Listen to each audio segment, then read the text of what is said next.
칠흑 같은 어둠이 서울의 스카이라인을 삼키고 있었다. 진성그룹 본사 40층 회장실의 거대한 통유리창 너머로 도시의 불빛들이 보석처럼 흩뿌려져 있었지만 강태준의 눈에는 그저 차가운 인공의 빛무리에 불과했다. 그의 미간에는 깊은 주름이 새겨져 있었고 굳게 담은 입술은 그가 느끼는 압박감의 무게를 고스란히 드러내고 있었다. 방금 끝난 긴급 이사회는 그야말로 전쟁터였다. 회장님의 독단적인 결정으로 그룹 전체가 위험에 빠질 수 있습니다. 글로벌 시장의 흐름을 읽지 못하고 계십니다. 이번 M&A는 명백한 무리수입니다. 귓가에 맴도는 원성들. 하나같이 날카로운 비수처럼 그의 가슴에 날아와 박혔다. 특히 그의 사촌이자 부회장인 최민환의 위선적인 미소는 역겨움마저 느끼게 했다.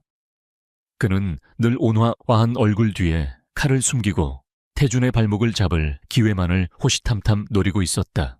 태준은 넥타이를 거칠게 끌어내리며 소파에 몸을 던졌다. 얼음 요새라는 별명처럼 그는 감정을 드러내는 법이 없었다. 하지만 오늘만큼은 지독한 피로감이 온몸을 짓눌렀다. 아버지가 갑작스러운 사고로 돌아가신 후 27의 나이에 회장 자리에 앉아 5년간 그룹을 이끌어왔다. 수많은 위기를 넘기고 진성그룹을 국내 재계 서열 5위까지 끌어올렸지만 돌아오는 것은 인정이 아닌 견제와 질식뿐이었다. 결혼만이라도 하셨다면 집안 어른들의 잔소리는 이사회의 공격보다 더 그를 지치게 했다. 그들에게 강태준이라는 개인은 없었다. 오직 진성그룹의 후계자를 낳을 도구, 정략결혼을 통해 세력을 확장할 장기말에 불과했다. 사랑, 가족, 행복 같은 단어들은 그에게는 사치였다. 어머니의 눈물과 아버지의 외면 속에서 보냈던 유년 시절은 그의 마음에 누구도 허물 수 없는 두꺼운 빙벽을 쌓아 올렸다. 그는 모든 여자를 거절했다.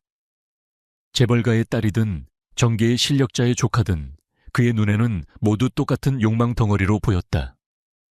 그들의 눈빛 속에서 그는 진정한 애정이 아닌 진성그룹 회장 부인이라는 타이틀을 향한 탐욕을 읽었다. 비빅! 스피커폰에서 김 비서의 목소리가 흘러나왔다. 회장님, 강원도 해안 별장으로 출발하실 준비가 되었습니다. 그래, 짧은 대답과 함께 그는 자리에서 일어섰다. 이 숨막히는 도시를 잠시라도 벗어나고 싶었다.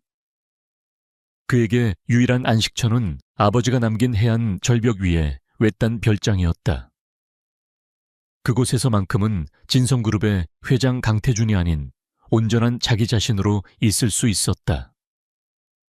그가 지하 주차장에서 자신의 채 오를 때 하늘에서는 거친 비바람이 몰아치기 시작했다. 마치 그의 심경을 대변하는 듯 했다. 한편 같은 시각 강원도의 한 고급 리조트 연회장에서는 오소리에 고된 하루가 저물어가고 있었다. 그녀는 쉴 새 없이 움직이며 빈 접시를 치우고 와인잔을 채웠다. 화려한 샹들리에 아래에서 웃고 떠드는 사람들의 세상은 그녀와는 아무런 상관이 없는 듯 멀게만 느껴졌다. 24살 강원도 작은 어촌 마을에서 나고 자란 그녀는 할머니의 병원비와 집안의 빚을 갚기 위해 2년 전 서울로 상경했다. 하지만 팍팍한 서울살이는 녹록지 않았고 결국 다시 고향 근처의 이 리조트에서 임시 직원으로 일하게 된 것이었다. 서울이 씨, 알비번, 테이블 와인 좀 더 채워줘요. 매니저의 날카로운 목소리에 그녀는 화들짝 놀라며 달려갔다. 굵은 땀방울이 등줄기를 타고 흘러내렸지만 쉴 틈이 없었다. 그녀의 머릿속은 온통 오늘 아침에 통화한 할머니의 기침소리로 가득 차 있었다. 더 좋은 약, 더 좋은 병원. 그녀가 돈을 벌어야 하는 이유는 명확했다. 자정이 넘어 연회가 끝나고 녹초가 된 몸을 이끌고 직원 탈의실로 향했다. 창밖은 이미 아수라장이었다. 태풍이라도 온 것처럼 세찬 비바람이 창문을 두들겼고 나뭇가지들은 금방이라도 부러질 듯 격렬하게 흔들렸다. 어머, 이 날씨에 어떻게 가려고 그래? 동료 직원이 걱정스럽게 물었다. 서리가 사는 작은 월세방은 리조트에서 버스를 타고도 한참을 들어가야 하는 외진 곳에 있었다. 괜찮아요. 버스가 끊기기 전에 빨리 가봐야죠. 그녀는 억지로 미소를 지어 보이며 낡은 가방을 고쳐맸다. 리조트 기숙사는 정직원에게만 제공되었기에 그녀에게는 선택의 여지가 없었다. 우산을 썼지만 아무 소용이 없었다. 버스 정류장으로 가는 짧은 길에서 이미 온몸이 흠뻑 젖었다. 설상가상으로 버스는 오지 않았다. 정류장 안내판에는 기상 악화로 인한 운행 중단이라는 붉은 글씨만 깜빡이고 있었다.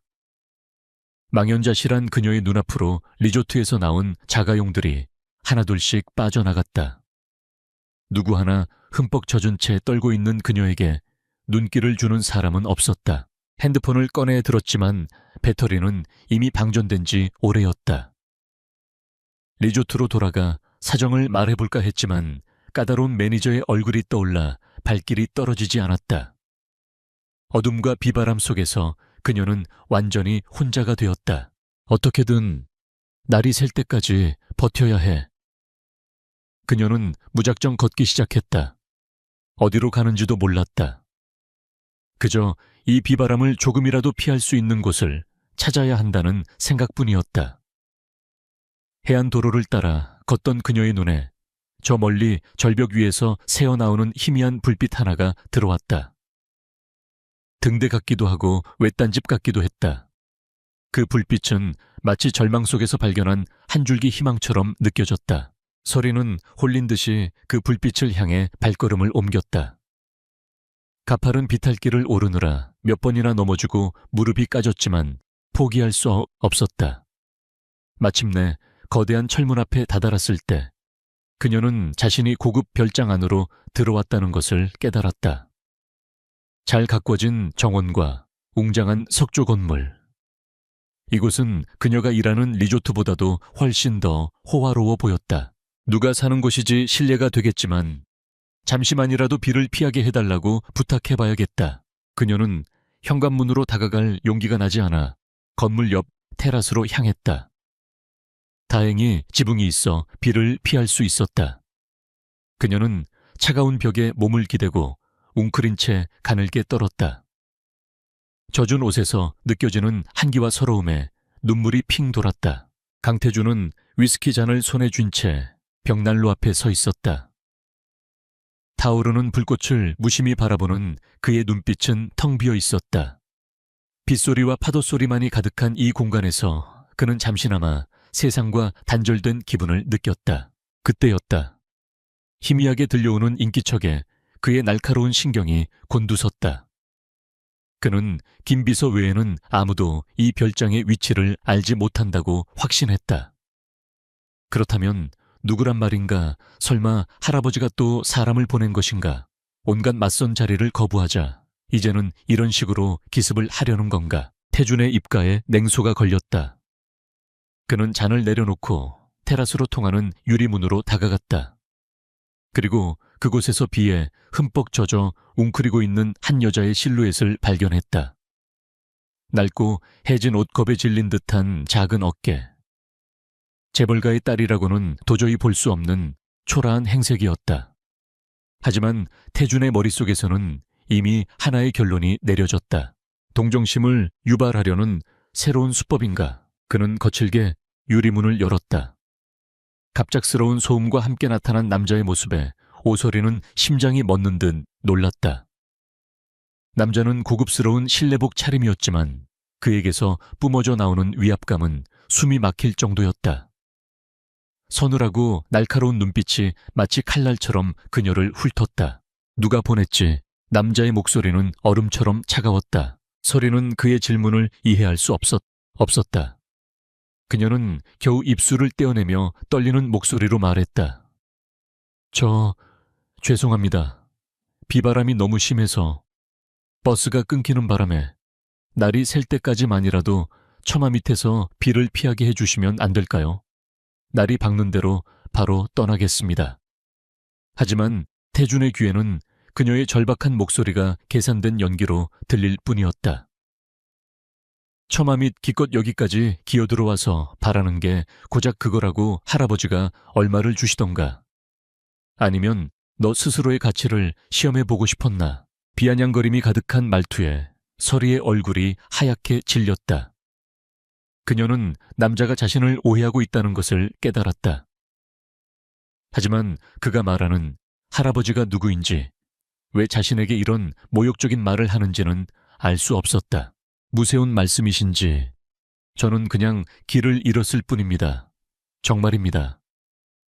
길을 잃어 하필이면 대한민국에서 가장 외진 곳에 있는 이 별장으로 지나가던 개가 웃겠군.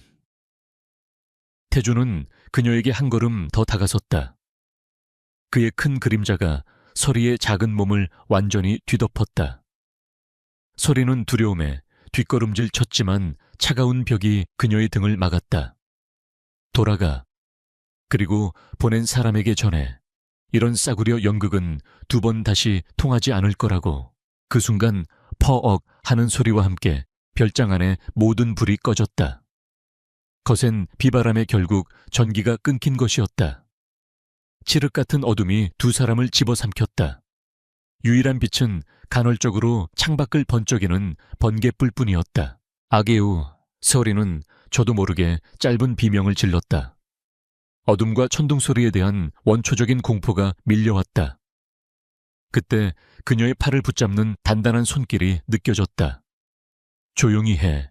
남자의 목소리가 바로 곁에서 들려왔다. 이상하게도 그의 목소리에는 아까와 같은 날카로움 대신 미세한 동요가 섞여 있는 듯 했다. 어둠 속에서 2 사람은 아무 말 없이 서 있었다. 거친 숨소리와 심장 박동, 그리고 창밖의 빗소리만이 공간을 채웠다. 잠시 후 태준이 먼저 입을 열었다. 그의 목소리는 한결 누그러져 있었다. 안으로 들어와. 날이 셀 때까지만이다. 그는 스스로도 자신의 변덕을 이해할 수 없었다. 여자를 내쫓아야 마땅했다. 하지만 어둠 속에서 들려온 그녀의 작은 비명과 가냘픈 떨림이 그의 마음속 가장 깊은 곳에 얼어붙어 있던 무언가를 건드린 것 같았다. 서리는 잠시 망설였지만 밖에서 밤을 새우는 것보다는 나을 거라고 판단했다. 그녀는 조심스럽게 그의 손길을 따라 안으로 들어섰다. 태주는 더듬거리며 벽난로 선반 위에 초를 찾아 불을 붙였다. 희미한 촛불이 2 사람의 얼굴을 비추었다. 그제야 서리는 남자의 얼굴을 제대로 볼 수 있었다. 조각처럼 잘생긴 얼굴이었지만 깊은 슬픔과 고독이 어려 있었다. 그녀는 자신도 모르게 생각했다. 이 사람은 관리인치고는 너무 외로워 보이는구나. 태준 역시 촛불 아래 드러난 서리의 얼굴을 보았다. 화장기 없는 민낯겁에 질렸지만 맑고 고든 눈빛. 그 어떤 재벌가의 딸에게서도 본 적 없는 순수함이 있었다. 그는 자신이 오해했을지도 모른다는 생각을 처음으로 하게 되었다. 저기, 혹시 마실 것 좀 주실 수 있나요?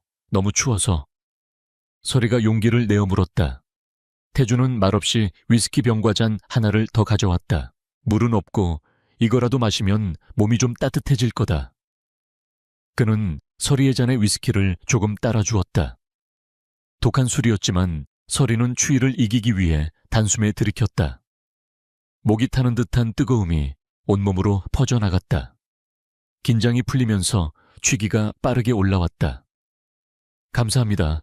저 근데 아까는 왜 그런 말씀을 하셨어요? 할아버지라니요. 취기 오른 서리의 목소리에 경계심이 사라져 있었다. 태주는 대답 대신 질문을 던졌다. 네온 누구지 여긴 어떻게 알았고? 저는 오설이라고 해요. 근처 리조트에서 일하는데 오늘 버스가 끊겨서. 정말이에요. 서리의 꾸밈없는 대답에 태주는 더 이상 그녀를 의심할 수 없었다. 그는 자신이 얼마나 어리석고 섣부른 판단을 했는지 깨달았다. 어쩌면 세상 모든 사람이 자신처럼 계산적이고 이기적인 것은 아닐지도 모른다. 정적이 흘렀다. 벽난로에 장작 타는 소리와 빗소리가 2 사람 사이에 어색함을 채워주었다. 이런 곳에 혼자 계시면 외롭지 않으세요? 서리가 불쑥 물었다. 태주는 그녀의 당돌한 질문에 잠시 할 말을 잃었다. 누구도 그에게 그런 질문을 한 적이 없었다. 외로움은 익숙해지면 그만이다. 그래도 가끔은 사람이 그립지 않나요? 저는 할머니랑 떨어져 지내서 그런지 밤이 되면 가끔 너무 보고 싶고 외로워요. 서리는 자신의 이야기를 담담하게 털어놓았다. 할머니의 이야기, 고향바다 이야기 힘들지만 언젠가는 행복해질 거라는 작은 소망에 대한 이야기. 태주는 말없이 그녀의 이야기를 들어주었다. 그녀의 목소리는 지독하게 외로웠던 그의 세상에 스며드는 따뜻한 온기 같았다. 시간이 얼마나 흘렀을까? 술기운과 피로감의 서리의 눈꺼풀이 점점 무거워졌다. 그녀는 소파에 기댄 채 꾸벅꾸벅 졸기 시작했다. 태주는 그런 그녀를 잠시 바라보다가 자신의 침실로 그녀를 안아 옮겼다. 깃털처럼 가벼운 몸 젖은 옷에서 희미하게 풍겨오는 비 냄새. 그는 그녀를 침대에 조심스럽게 눕히고 이불을 덮어주었다. 그리고 돌아서려던 순간 잠결의 서리가 그의 손목을 붙잡았다. 가지 마요. 작은 잠꼬대였다. 하지만 그 한마디가 거대한 파도처럼 태준의 가슴을 세차게 흔들었다. 굳게 닫혀있던 그의 성벽에 작은 균열이 생기는 순간이었다. 그는 그녀의 옆에 조용히 앉았다. 창밖의 폭풍우는 잦아들 기미가 보이지 않았고 별장 안의 밤은 깊어만 갔다. 그날 밤 모든 여자를 거절했던 남자와 세상 끝에 홀로 남겨진 듯한 여자는 서로의 고독 속에서 잠시 길을 잃었다. 그것은 계획된 것도 의도된 것도 아니었다. 그저 폭풍우 치는 밤 두 개의 외로운 영혼이 서로를 위로하며 기댄 하룻밤의 꿈 같은 일탈이었다. 새벽의 희미한 빛이 두꺼운 커튼 틈새를 비집고 들어와 방 안을 밝혔다. 오서리는 낯선 부드러움에 감싸인 채 눈을 떴다. 구름 위에 떠있는 듯한 착각을 불러일으키는 거대한 침대 몸에 감기는 실크 이불의 감촉, 그리고 코끝을 맴도는 은은한 향기까지. 모든 것이 꿈처럼 비현실적이었다. 간밤의 기억이 파편처럼 떠올랐다. 거친 비바람 얼음처럼 차가웠지만 어딘지 모르게 슬퍼 보였던 남자의 눈빛, 독한 위스키의 맛, 그리고 그의 품에서 느꼈던 뜻밖의 온기, 얼굴이 불타는 듯 뜨거워졌다. 그녀는 벌떡 몸을 일으켰다. 다행히 옷은 그대로 입고 있었지만 상황이 나아지는 것은 아니었다. 별장은 쥐 죽은 듯이 고요했고 남자의 모습은 어디에도 보이지 않았다. 그녀는 평생 느껴본 적 없는 수치심과 혼란스러움에 휩싸였다. 하룻밤의 실수가 아니었다. 이것은 그녀의 인생에 지울 수 없는 얼룩으로 남을 터였다. 그녀는 도망치듯 침대에서 내려와 방을 나섰다. 어젯밤 어둠 속에서는 보이지 않았던 별장의 내부가 눈에 들어왔다. 최소한의 가구들로 꾸며져 있었지만 하나하나가 최고급품이라는 것을 한눈에 알 수 있었다. 차갑고 절제된 공간은 주인의 성격을 그대로 보여주는 듯했다. 거실 테이블 위에는 하얀 봉투 하나가 놓여 있었다.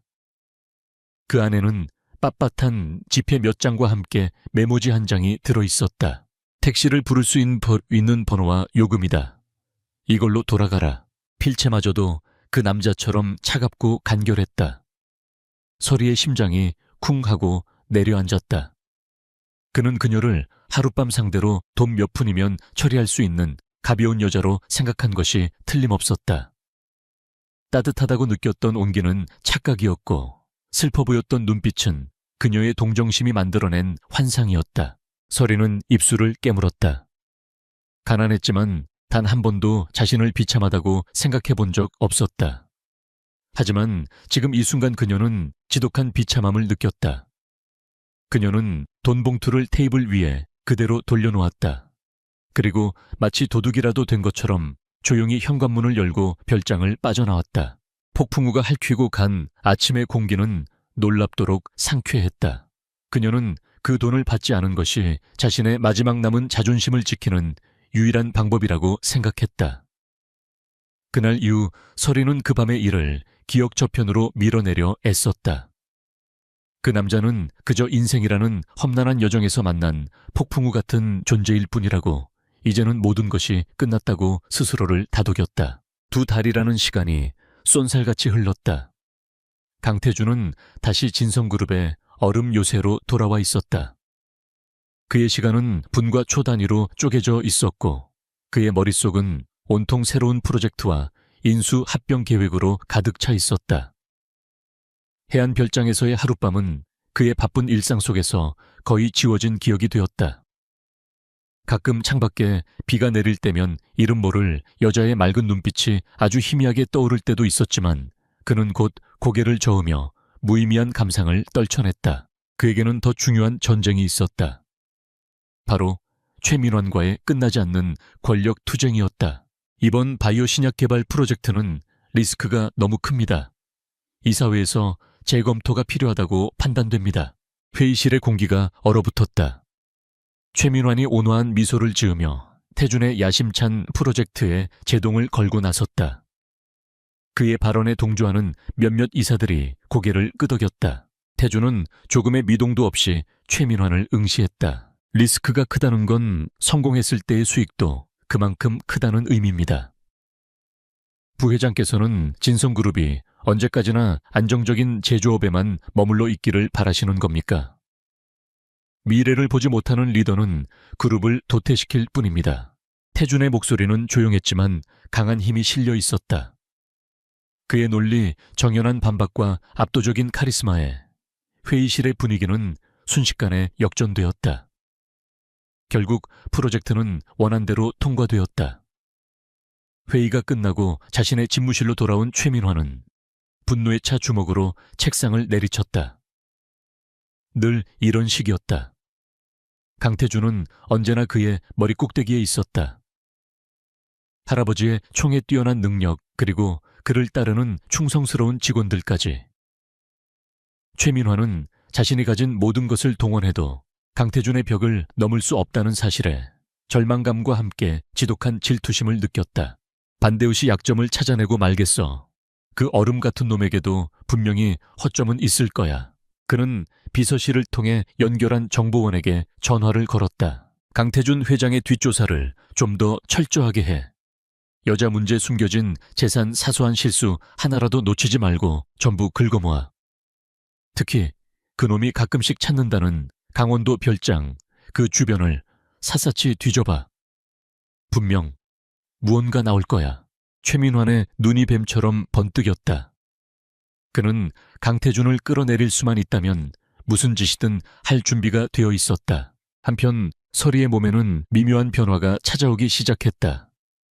평소보다 잠이 많아졌고 조금만 움직여도 숨이 차고 피곤했다. 특히 좋아하던 음식 냄새만 맡아도 속이 울렁거려 아무것도 먹을 수가 없었다. 아벌 수가 없었다. 서리 씨 얼굴이 왜 이렇게 안 좋아? 어디 아픈 거야? 동료들이 걱정했지만 그녀는 그저 과로 때문일 거라고 대수롭지 않게 넘겼다. 할머니 병원비를 벌려면 아플 시간조차 없었다.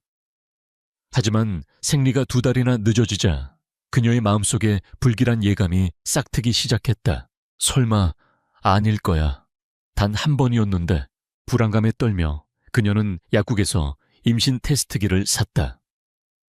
작은 월세방 화장실에서 결과를 기다리는 몇 분이 몇 시간처럼 길게 느껴졌다. 그리고 마침내 테스트기에 나타난 선명한 2줄을 본 순간 서리의 세상은 무너져 내렸다. 머릿속이 하얗게 비었다. 손발이 차갑게 식었고 숨을 쉴 수조차 없었다. 어떻게 해야 할지 아무런 생각도 나지 않았다. 아이의 아버지는 이름도 연락처도 모르는 남자였다. 그녀는 이 세상에 완전히 혼자였다. 며칠을 뜬 눈으로 밤을 새운 끝에 그녀는 작은 산부인과를 찾았다. 차가운 진찰대에 누워 초음파 검사를 받는 동안 서리는 눈을 질끈 감았다. 의사의 목소리가 멀리서 들려오는 것 같았다. 축하합니다. 임신 맞네요. 8주차 정도 됐어요. 서리는 아무 대답도 할 수 없었다. 그때 의사가 모니터를 가리키며 무심하게 말을 이었다. 어이쿠, 아기 집이 2개네. 쌍둥이에요, 쌍둥이. 쌍둥이, 그 단어는 거대한 망치가 되어 그녀의 머리를 내리치는 듯 했다. 하나도 감당하기 힘든데 둘이라니. 절망감이 온몸을 휘감았다. 병원을 어떻게 걸어 나왔는지 기억나지 않았다. 멍하니 거리를 걷는 그녀의 눈에 들어오는 모든 것이 회색빛이었다. 행복하게 웃으며 지나가는 연인들, 엄마 손을 잡고 걸어가는 아이들. 그 모든 평범한 풍경들이 비수처럼 그녀의 가슴을 찔렀다. 그녀는 한강 다리 위에 멈춰 섰다. 차가운 강바람이 그녀의 뺨을 스쳤다. 모든 것을 끝내고 싶다는 충동이 그녀를 사로잡았다. 이 무거운 짐을 지고 살아갈 자신이 없었다. 하지만 그때 뱃속에서 아주 미세한 움직임 같은 것이 느껴졌다.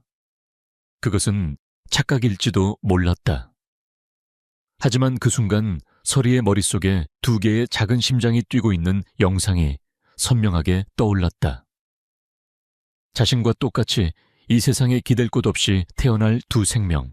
내가 이 아이들의 유일한 세상인데 그녀는 자신도 모르게 배를 감싸 안았다. 뜨거운 눈물이 뺨을 타고 흘러내렸다.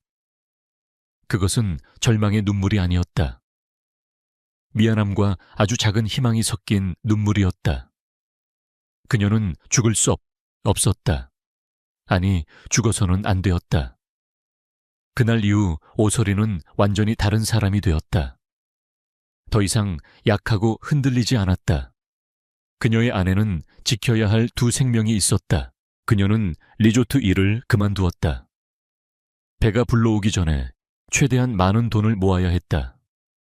낮에는 식당 주방에서, 밤에는 편의점에서 아르바이트를 하며 닥치는 대로 일했다. 입덧으로 속이 뒤집히는 와중에도 그녀는 꿋꿋하게 버텼다. 방 한쪽 벽에는 초음파 사진이 붙어 있었다. 2개의 작은 점으로 보이는 생명의 흔적. 그녀는 매일 밤 그 사진을 보며 다짐했다. 아가들아, 엄마가 꼭 지켜줄게. 세상이 아무리 힘들어도 엄마가 너희들의 든든한 버팀목이 되어줄게. 그녀는 아이들의 아버지인 그 남자를 찾을 생각이 전혀 없었다. 그는 이미 그녀의 인생에서 지워진 사람이었다. 혹시라도 그를 찾아가 아이의 존재를 알린다면 그는 분명 돈으로 이 문제를 해결하려 할 터였다. 그녀는 자신의 아이들을 그런 식으로 거래의 대상으로 만들고 싶지 않았다. 이 아이들은 오롯이 그녀의 아이들이었다. 그녀 혼자서 낳고 혼자서 키워낼 것이었다. 그것은 가시밭길이 될 것이 분명했다. 하지만 오소리는 두렵지 않았다. 그녀는 이제 혼자가 아니었기 때문이다. 뱃속의 2 아이는 그녀가 세상을 살아갈 이유이자 절대로 포기할 수 없는 희망의 씨앗이었다. 진성그룹 부회장실. 최민화는 고급 가죽 의자에 몸을 깊숙이 묻은 채 책상 너머에 서 있는 초라한 행색의 남자를 경멸 어린 시선으로 쏘아보고 있었다. 남자의 이름은 박기철 뒷골목의 지저분한 일들을 처리해주는 흥신소 소장이었다. 그래서 성과가 뭐라고? 최민환의 목소리에는 노골적인 불만이 가득했다. 거액의 돈을 뿌린 지 벌써 몇 달째였지만 박기철이 가져오는 보고서는 늘 똑같았다. 강태준은 사생활이라고 할 만한 것이 없는 남자였다. 집과 회사를 오가는 단조로운 동선, 가끔 찾는 해안 별장. 그게 전부였다. 박기철이 마른 침을 삼키며 입을 열었다. 강 회장의 삶은 아시다시피 먼지 하나 찾아보기 힘듭니다. 여자 관계는 전무하고 비자금이나 약점 잡힐 만한 거래도 전혀 없었습니다. 마치 수도승처럼 사는 사람입니다. 그딴 시시콜콜한 보고를 들으려고 널 부른 게 아니야. 최민환이 버럭 소리를 지르며 잿더리를 집어 던졌다. 잿더리가 벽에 부딪혀 산산조각 났다. 그는 넥타이를 거칠게 풀어헤치며 씩씩거렸다. 분명히 무언가 있어. 그놈이 완벽한 인간일 리가 없어. 강원도 별장. 그날 밤 폭풍우가 치던 그날 밤에 분명 무슨 일이 있었을 거야. 다시 파. 털끝만 한 단서라도 좋으니까 샅샅이 뒤져서 찾아내. 하지만 부회장님, 별장 주변 CCTV는 이미 기간이 지나 전부 삭제되었고 리조트 직원들도 돈이 부족한가 2배, 아니 3배를 주지. 어떻게든 찾아내. 못 찾으면 네 목이 날아갈 줄 알아. 살기가 등등한 최민환의 눈빛에 박기철은 저도 모르게 몸을 떨었다. 그는 허리를 굽히며 다급하게 대답했다. 알겠습니다, 부회장님. 목숨을 걸고서라도 반드시 찾아내겠습니다. 사무실을 나온 박기철은 안도의 한숨을 내쉬며 담배에 불을 붙였다. 강태준이라는 남자는 파면 팔수록 미스터리였다. 하지만 의뢰는 의뢰. 그는 다시 한번 강원도로 향했다. 이번에는 접근 방식을 바꾸기로 했다. 공식적인 루트가 아닌 뒷골목의 방식으로 그는 별장 주변의 작은 마을들을 돌며 탐문 수사를 시작했다. 리조트의 해고된 직원이나 돈에 쪼들리는 아르바이트생들을 술집으로 불러내 돈 봉투를 찔러주며 정보를 캐냈다. 며칠간의 끈질긴 노력 끝에 마침내 아주 작은 실마리를 찾아냈다. 리조트 연회팀에서 일하던 한 아르바이트생의 증언이었다.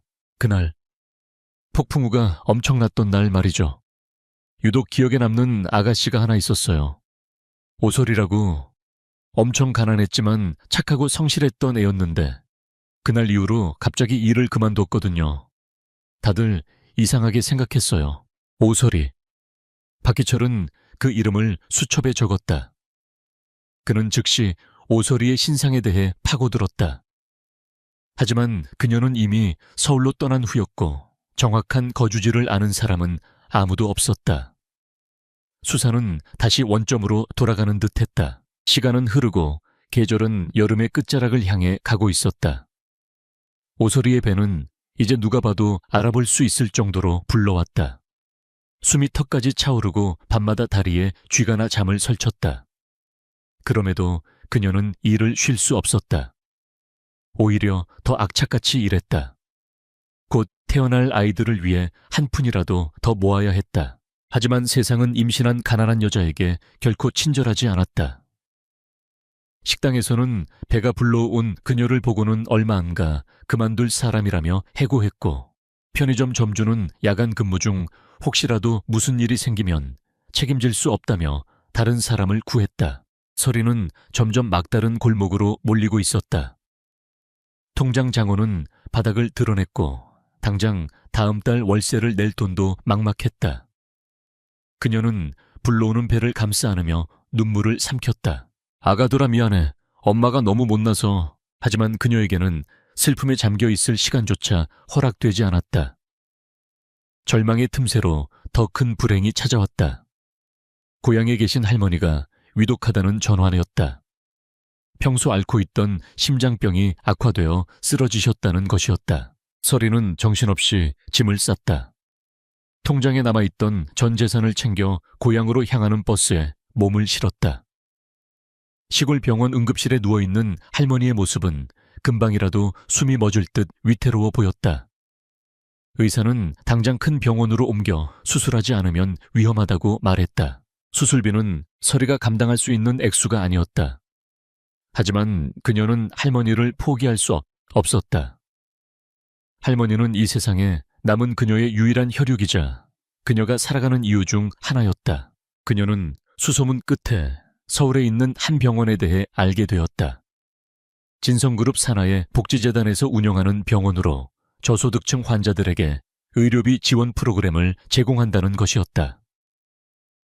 진성그룹이라는 이름이 마음에 걸렸지만 지금은 지푸라기라도 잡아야 하는 심정이었다. 서리는 남은 돈을 탈탈 털어 할머니를 서울의 진성병원으로 모셨다. 복잡한 입원 수속을 밟고 의료비 지원 신청 서류를 작성하며 그녀는 만삭의 몸을 이끌고 병원 곳곳을 뛰어다녔다. 며칠 동안 제대로 먹지도 자지도 못한 탓에 머리가 핑 돌고 눈앞이 캄캄했다. 그날 오후 진성병원 로비는 평소와 달리 부산스러웠다.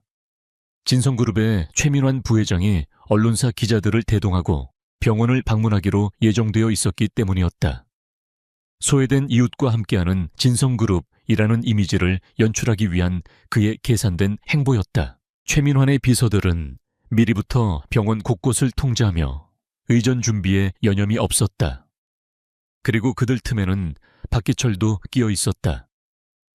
그는 최민환의 개인 경호원 신분으로 위장한 채 주변을 살피고 있었다. 오소리에 대한 조사가 막힌 이후 그는 최민환의 눈밖에 나지 않기 위해 그의 곁을 그림자처럼 따라다니며 기회를 엿보고 있었다. 잠시 후 검은색 세단 여러 대가 병원 입구에 도착했고 카메라 플래시 세례와 함께 최민환의 모습을 드러냈다. 그는 인자한 미소를 지으며 병원장과 악수를 나누고 미리 준비된 환자들을 위문하며 사진을 찍었다. 박기철은 그 위선적인 쇼를 무표정하게 바라보며 주변을 경계했다. 바로 그때였다. 그의 날카로운 눈에 익숙한 인형 하나가 들어왔다. 병원비 수납 창구 앞에서 초조한 얼굴로 서성이는 한 여자. 힘들게 몸을 지탱하고 선 그녀의 배는 눈에 띄게 불러 있었다. 박기철의 미간이 순간적으로 좁혀졌다. 어디서 봤더라. 그는 기억을 더듬었다. 강원도 리조트에서 얻었던 희미한 증언, 그리고 그녀의 인사기록 카드에서 봤던 낡은 흑백 사진. 흐릿했던 기억의 조각들이 하나로 맞춰지는 순간 박기철의 온몸에 전율이 흘렀다. 오수열이, 그가 몇 달 동안 애타게 찾아 헤맸던 여자. 강태준의 유일한 약점이 될지도 모르는 바로 그 여자가 하필이면 진성그룹 병원에, 그것도 만삭의 몸으로 나타난 것이다. 박기철은 최민환의 시야에서 벗어나 조용히 그녀에게 접근했다. 그는 기둥 뒤에 몸을 숨긴 채 스마트폰을 꺼내들어 망원 렌즈로 그녀의 모습을 촬영하기 시작했다. 그녀의 불안한 표정 힘겹게 감싸 아는 바의 수납창구 직원과 대화하는 입 모양까지. 그는 단 하나의 순간도 놓치지 않았다. 서리는 할머니의 수술 동의서에 사인을 하고 있었다. 부족한 병원비 때문에 수술이 지연될 수도 있다는 의사의 말에 눈앞이 캄캄했지만 그녀는 애써 담담한 척하며 서류를 작성했다. 박기철은 그녀가 잠시 자리를 비운 사이 수납창구 직원에게 접근했다. 그는 자신의 가짜 신분증을 보여주며 능숙하게 거짓말을 늘어놓았다. 진성그룹 감사팀에서 나왔습니다. 방금 저기 있던 임산부 오설이 씨에 대해 확인할 것이 좀 있어서요. 환자 정보가 어떻게 되죠? 직원은 그룹 감사팀이라는 말에 겁을 먹고 아무런 의심 없이 환자 보호자 정보를 컴퓨터 화면에 띄워주었다. 박기철은 오설이의 이름과 나이, 그리고 그녀가 보호자로 있는 환자, 즉 그녀의 할머니에 대한 정보까지 모두 확인했다. 모든 퍼즐이 완벽하게 맞춰졌다. 그는 만족스러운 미소를 지으며 병원 밖으로 나갔다. 그리고 한적한 곳에서 최민환에게 전화를 걸었다. 최민환은 막 역겨운 자선 행사를 마치고 차에 올라탄 참이었다. 뭐야? 신경질적인 목소리가 수화기 너머로 들려왔다. 박기철은 흥분을 감추며 차분한 목소리로 보고했다. 부회장님 찾았습니다. 네. 뭘? 강원도 별장의 여자. 오설이 말입니다. 수화기 너머에서 숨을 멈추는 소리가 들렸다. 최민환의 목소리가 다급해졌다. 어디서 찾았어? 박기철의 입가에 비릿한 미소가 걸렸다. 그는 결정적인 한 방을 날렸다. 지금 부회장님께서 쇼를 하고 나오신 바로 그 병원에 있습니다. 아주 재미있는 모습으로 말입니다. 그는 방금 찍은 사진 몇 장을 최민환에게 전송했다. 사진 속에는 만삭의 배를 힘겹게 감싸 안고 있는 오설이의 모습이 선명하게 담겨 있었다. 최민환은 사진을 확인하는 순간 악마 같은 웃음을 터뜨렸다. 하하하하. 강태준, 이 위선자 자식, 드디어 내 놈의 발목을 잡을 꼬리가 잡혔구나. 그는 박기철에게 명령했다. 일단 가만히 지켜봐. 그 여자가 뭘 하는지, 누굴 만나는지 전부 다 파악해. 그리고 절대 내 허락 없이는 움직이지 마. 이건 아주 비싼 미끼가 될 테니까. 전화를 끄는 최민환은 창밖을 보며 회심의 미소를 지었다. 이제 게임의 판도는 완전히 뒤집혔다. 강태준의 얼음 요새를 무너뜨릴 완벽한 무기가 그의 손에 들어온 것이었다. 그리고 그 무기의 이름은 오설이와 그녀의 뱃속에 있는 이름 모를 아이였다. 최민환의 입가에 맺힌 미소는 독사의 그것처럼 차갑고 섬뜩했다. 그는 박기철에게서 건네받은 오서리의 상세한 신상 정보와 할머니의 병력 기록을 훑어보며 만족감에 젖어 있었다. 완벽한 시나리오였다.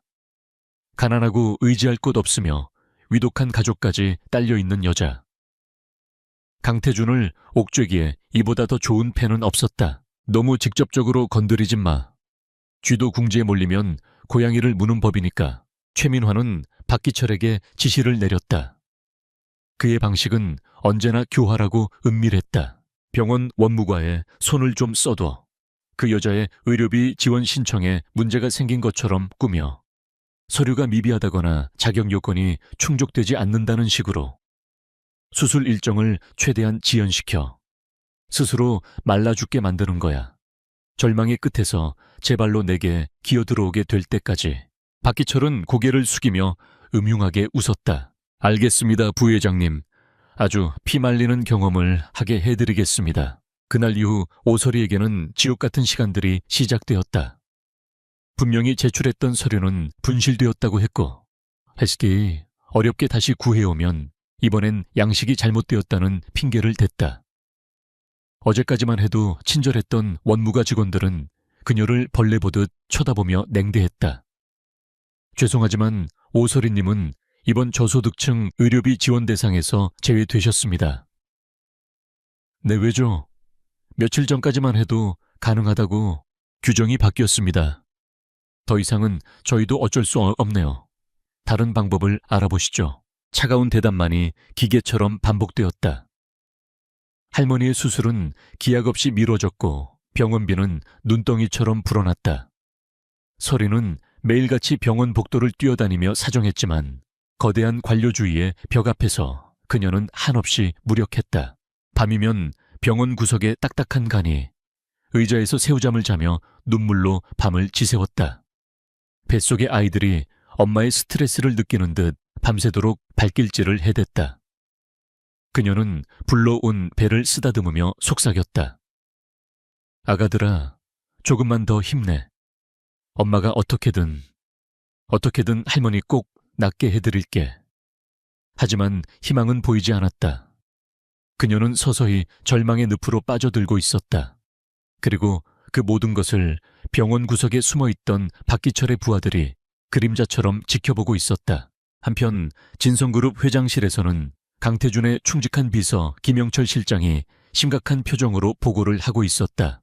회장님, 최근 최민환 부회장님의 동향이 조금 이상합니다. 뭐가 말이지? 태준은 서류에서 눈을 떼지 않은 채 물었다. 얼마 전 이례적으로 언론사까지 대동하고 진성병원을 방문한 일이 있었습니다. 표면적으로는 복지재단 활동의 일환이었지만 그 이후로 병원 행정에 이상한 마찰이 생기고 있다는 보고가 들어오고 있습니다. 그제야 태준은 서류에서 고개를 들었다. 그의 눈빛이 날카롭게 빛났다.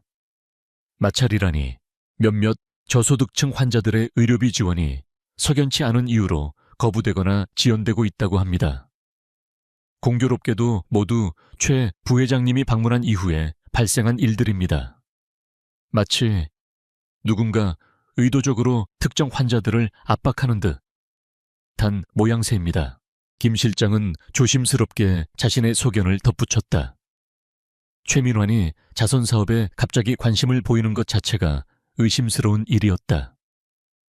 그는 평생 단 한 번도 약자를 위해 자신의 시간과 돈을 써본 적이 없는 인간이었다. 태준은 잠시 생각에 잠겼다. 최민환이 병원을 이용해 무언가 꿍꿍이를 벌이고 있는 것이 틀림없었다. 단순한 횡령이나 비자금 조성이라면 이렇게 티나게 움직일 리가 없었다. 이것은 그보다 더 교묘하고 악랄한 무언가를 위한 사전 작업일 가능성이 높았다. 대체 뭘 노리고 있는 거지? 그의 뛰어난 직감이 위험 신호를 보내고 있었다. 그는 이런 식으로 마쿠에서 벌어지는 공작을 혐오했다. 차 준비해. 지금 바로 병원으로 가본다. 예고 없이 가시겠습니까? 그래, 예고하고 가면 진짜 구경은 할 수 없겠지. 태준은 자리에서 일어섰다. 그의 걸음걸이에는 망설임이 없었다. 그는 최민환이 파놓은 함정이 무엇인지 자신의 눈으로 직접 확인해야만 했다. 진성병원 원무가 아픈 아수라장이었다. 제발 한 번만 다시 확인해 주세요. 저희 할머니 오늘 내일 하시는데 수술을 이렇게 미루면 어떡해요. 오소리는 창백한 얼굴로 원무과장에게 매달리며 애원하고 있었다. 하지만 중년의 원무과장은 귀찮다는 듯 그녀의 손을 뿌리쳤다. 그는 이미 박기철에게 두둑한 돈봉투를 받은 후였다. 보호자분 이러시면 곤란합니다. 저희도 규정대로 하는 것뿐입니다. 자격이 안 되는 걸 어쩌란 말입니까? 말도 안 돼요. 모든 서류가 완벽했는데. 시끄럽습니다.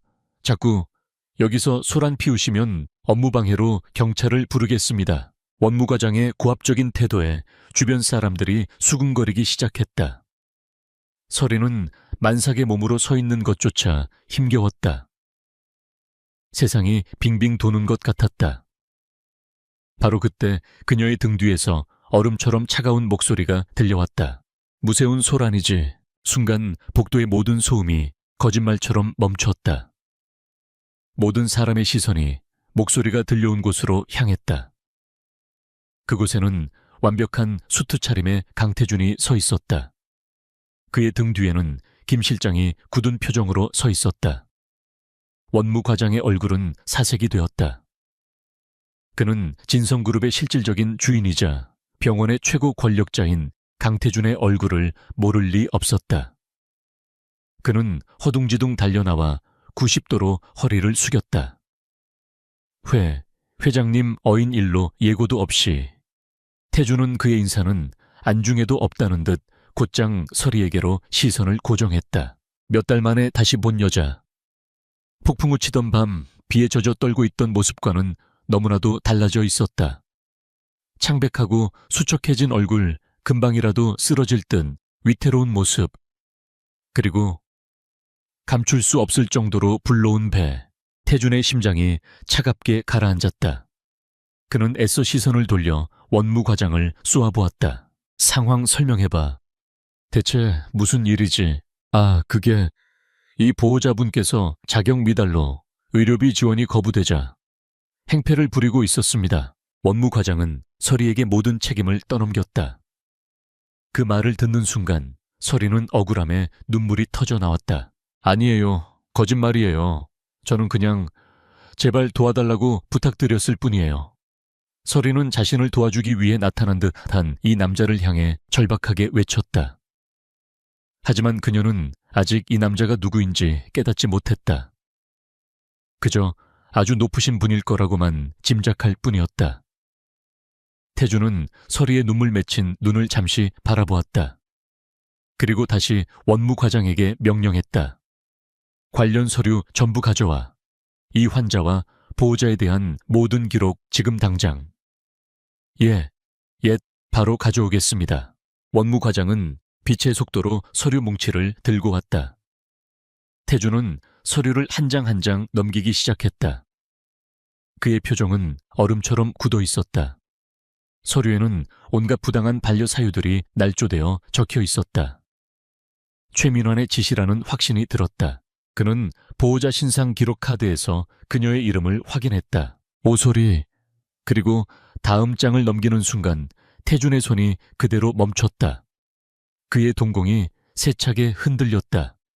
그것은 보호자의 비상 연락을 위해 첨부된 그녀의 간단한 진료 기록이었다. 보호자 오소리 24세. 특이사항 현 임신 28주차. 쌍태아 트윈스. 고위험 산모로 절대적 안정 필요. 임신 28주. 쌍태아. 글자들이 그의 눈 속으로 파고들어 뇌리를 강타했다. 28주. 시간을 역으로 계산했다. 7개월 전. 바로 그가 강원도 별장에서 폭풍우를 만났던 그날 밤이었다. 모든 퍼즐 조각이 섬광처럼 맞춰졌다. 최민환이 병원에서 벌이던 수상한 짓들, 그리고 이 여자를 향한 집요한 압박. 최민환은 모든 것을 알고 있었던 것이다. 이 여자가 자신의 아이를, 그것도 쌍둥이를 임신했다는 사실을. 태준은 숨을 쉴 수가 없었다. 얼음 요새라 불리던 그의 이성에 거대한 균열이 생기며 무너져 내렸다. 이것은 단순한 경영권 다툼이 아니었다. 최민화는 자신의 핏줄을 아직 태어나지도 않은 자신의 아이들을 인질로 잡고 그를 공격하고 있었던 것이다. 분노가 머리끝까지 치밀어 올랐다. 하지만 그보다 더 앞선 것은 난생 처음 느껴보는 지독한 두려움과 심장을 애는 듯한 책임감이었다. 그는 서류에서 천천히 고개를 들었다. 그의 시선이 서리에게 닿았다. 그녀는 아무것도 모른 채 그저 불안하고 애처로운 눈빛으로 그를 바라보고 있었다. 자신의 뱃속에 있는 아이들이 어떤 위험에 처해 있는지, 그리고 눈앞의 남자가 바로 그 아이들의 아버지라는 사실조차 까맣게 모른 채 태준의 눈빛이 복잡하게 일렁겼다. 분노, 충격, 그리고 자신도 깨닫지 못한 사이 그의 마음속 가장 깊은 곳에서 싹트고 있던 무섭도록 강렬한 보호 본능. 그는 결심했다. 더 이상 이 여자와 자신의 아이들을 위험 속에 방치할 수 없다고. 그는 서류를 김 실장에게 넘기며 명령했다. 이 환자 당장 VIP 병실로 옮겨. 대한민국 최고의 의료진으로 특별팀을 구성하고 오늘 안으로 수술 일정 잡아. 모든 비용은 내가 책임진다. 그리고 그는 멍하니 서 있는 서리에게로 한 걸음 다가갔다. 두 사람 사이의 거리가 숨막히게 가까워졌다. 그는 그녀의 눈을 똑바로 바라보며 누구도 거역할 수 없는 목소리로 말했다. 나하고 얘기 좀 합시다, 오소리 씨. 강태준은 병원 최상층에 위치한 외부인의 출입이 철저히 통제되는 VIP 라운지로 오소리를 데려갔다. 푹신한 소파와 고급스러운 인테리어 서울의 정형이 한눈에 내려다 보이는 화려한 공간이었지만 서리에게는 차가운 감옥처럼 느껴질 뿐이었다. 그녀는 소파 끝에 위태롭게 걸터앉아 불안한 듯 손가락만 만지작거렸다. 방금 전까지의 소란이 꿈만 같았다. 할머니는 순식간에 최고급 병실로 옮겨졌고 국내 최고의 심장외과 전문의가 할머니의 주치의로 배정되었다는 소식을 전해 들었다. 이 모든 것이 눈앞의 남자 자신을 오소리 씨라고 부르는 이 남자의 말 한마디로 이루어졌다. 그는 누구일까? 그저 병원의 아주 높은 사람이라고만 생각했는데 그가 가진 힘은 상상을 초월하는 듯했다. 그리고 왜 자신에게 이런 호의를 베푸는 것일까? 폭풍우 치던 그 밤 관리인인 줄로만 알았던 이 남자와 자신 사이에 대체 무슨 일이 있었던 것일까? 침묵을 먼저 깬 것은 태준이었다. 그는 맞은편 소파에 앉아 감정 없는 눈으로 서리를 응시하며 입을 열었다. 내 소개를 하지. 나는 진성그룹 회장 강태준입니다. 서리의 머릿속이 텅 비는 것 같았다. 진성그룹 회장. 신문과 뉴스에서나 보던 이름. 대한민국을 움직이는 재계의 거물. 그가 그 밤의 남자라고 리조트보다 더 호화로운 별장을 가진 관리인이 아니라 그 별장의 주인이자 이 나라의 왕 같은 존재라고. 그리고 그날 밤 강원도 별장에 있었던 남자도 바로 납니다. 확인 사살과도 같은 그의 말의 소리는 숨을 헛들이켰다. 혼란스러움이 수치심으로 이내 지독한 배신감으로 변해갔다. 그가 자신의 정체를 속였다는 생각에 피가 거꾸로 솟는 것 같았다. 하지만 태준은 그녀가 감정을 추스를 시간을 주지 않았다. 그는 곧바로 본론으로 들어갔다. 그의 목소리에는 단 1g의 감정도 실려있지 않았다. 오소리 씨, 뱃속의 아이들 내 아이들입니다. 네. 계산해봤소. 시기가 정확히 일치해. 그리고 당신의 진료 기록도 확인했고. 그는 마치 비즈니스 보고를 하듯 냉정하게 사실을 나열했다. 지금 당신과 아이들은 매우 위험한 상황에 처해 있어. 당신이 병원에서 겪었던 부당한 일들, 그것은 시작에 불과해. 내 사촌이자 그룹의 부회장인 최민환이라는 자가 있어. 그는 그룹을 차지하기 위해서라면 무슨 짓이든 할 인간이지. 그리고 그가 당신과 아이들의 존재를 알아냈어. 그에게 당신과 아이들은 나를 공격할 가장 좋은 무기이자 제거해야 할 장애물일 뿐이오. 태준의 설명은 차갑고 논리적이었지만 그 내용은 너무나도 끔찍하고 비현실적이어서 서리는 제대로 이해할 수가 없었다. 재벌가의 암투 권력 다툼. 드라마에서나 보던 이야기가 자신의 현실이 되었다는 것을 받아들이기 어려웠다. 그래서 뭘 어쩌라는 건가요? 서리가 떨리는 목소리로 겨우 물었다. 태주는 기다렸다는 듯이 서류 가방에서 미리 준비해온 서류 한 뭉치를 꺼내 테이블 위에 올려놓았다. 결혼합시다. 네. 물론 진짜 결혼은 아니오. 계약 결혼이지. 내가 당신과 아이들을 완벽하게 보호하는 조건으로 당신은 내 아내가 되어 아이들을 낳아주면 둬. 아이들은 진성그룹의 공식적인 후계자가 될 것이고 당신은 그들의 어머니로서 평생 누구도 무시할 수 없는 위치와 부를 보장받게 될 거요. 할머니의 치료는 물론 당신 가족의 모든 빚까지 해결해주지. 그는 서리의 얼굴을 똑바로 보며 말을 이었다. 이것은 사랑이나 감정의 문제가 아니오. 당신과 내 아이들, 그리고 나 자신을 지키기 위한 가장 합리적이고 효율적인 비즈니스 거래입니다. 비즈니스 거래. 그 단어가 서리의 마지막 남은 이성의 끈을 끊어버렸다. 그녀는 자리에서 벌떡 일어났다. 상처받은 짐승처럼 거친 숨을 몰아쉬며 그를 노려보았다. 지금 뭐라고 하셨어요, 거래? 그녀의 목소리가 분노로 가늘게 떨렸다. 당신 눈에는 내 아이들이 내 뱃속에서 자라고 있는 이 생명들이 그냥 거래 물품으로 보여요. 돈으로 살 수 있는 후계자로 보이냐고요. 오해하지 마시오. 이것은 최선의. 닥쳐요. 서리는 자신도 모르게 소리를 질렀다. 당신 같은 사람이 뭘 알아. 지난 몇 달 동안 내가 어떻게 버텨왔는지, 이 아이들을 지키기 위해 얼마나 발버둥 쳐왔는지. 당신이 뭘 아냐고. 그런데 이제 와서 나타나서, 아버지랍시고 나타나서 한다는 소리가 고작 돈으로 아이들을 사겠다니. 뜨거운 눈물이 뺨을 타고 흘러내렸다. 억울하고 분했다. 자신의 모든 것이 부정당하는 기분이었다. 필요 없어요. 당신 돈도 당신의 그 대단한 보호도 내 아이들이에요. 내가 낳았고 내가 지킬 거예요. 당신 도움 없이도 나 혼자서 얼마든지 키울 수 있다고요. 그녀는 테이블 위의 계약서를 갈기갈기 찢어 태준의 얼굴에 던져버렸다. 다시는 내 앞에 나타나지 마세요. 당신은 내 아이들의 아버지가 아니야. 그냥 하룻밤의 실수일 뿐이니까. 서리는 증오에 찬 눈으로 그를 쏘아보고는 뒤돌아 라운지 문을 향해 달려갔다. 태주는 찢어진 종이 조각들이 흩날리는 것을 그저 묵묵히 바라볼 뿐 그녀를 잡지 않았다. 그녀의 눈에서 불타오르던 강렬한 분노와 모성애. 그것은 그가 지금껏 그 어떤 여자에게서도 본 적 없는 것이었다. 어쩌면 그는 그녀를 너무 얕봤을지도 모른다. 라운지를 뛰쳐나온 서리는 비틀거리며 병원 복도를 걸었다. 머릿속은 뒤죽박죽이었고 심장은 터질 듯이 뛰었다. 그를 향해 소리치며 분노를 터뜨렸지만 마음 깊은 곳에서는 지독한 공포가 피어오르고 있었다. 최민환이라는 남자가 자신과 아이들을 노리고 있다는 그의 말이 거짓말 같지 않았다.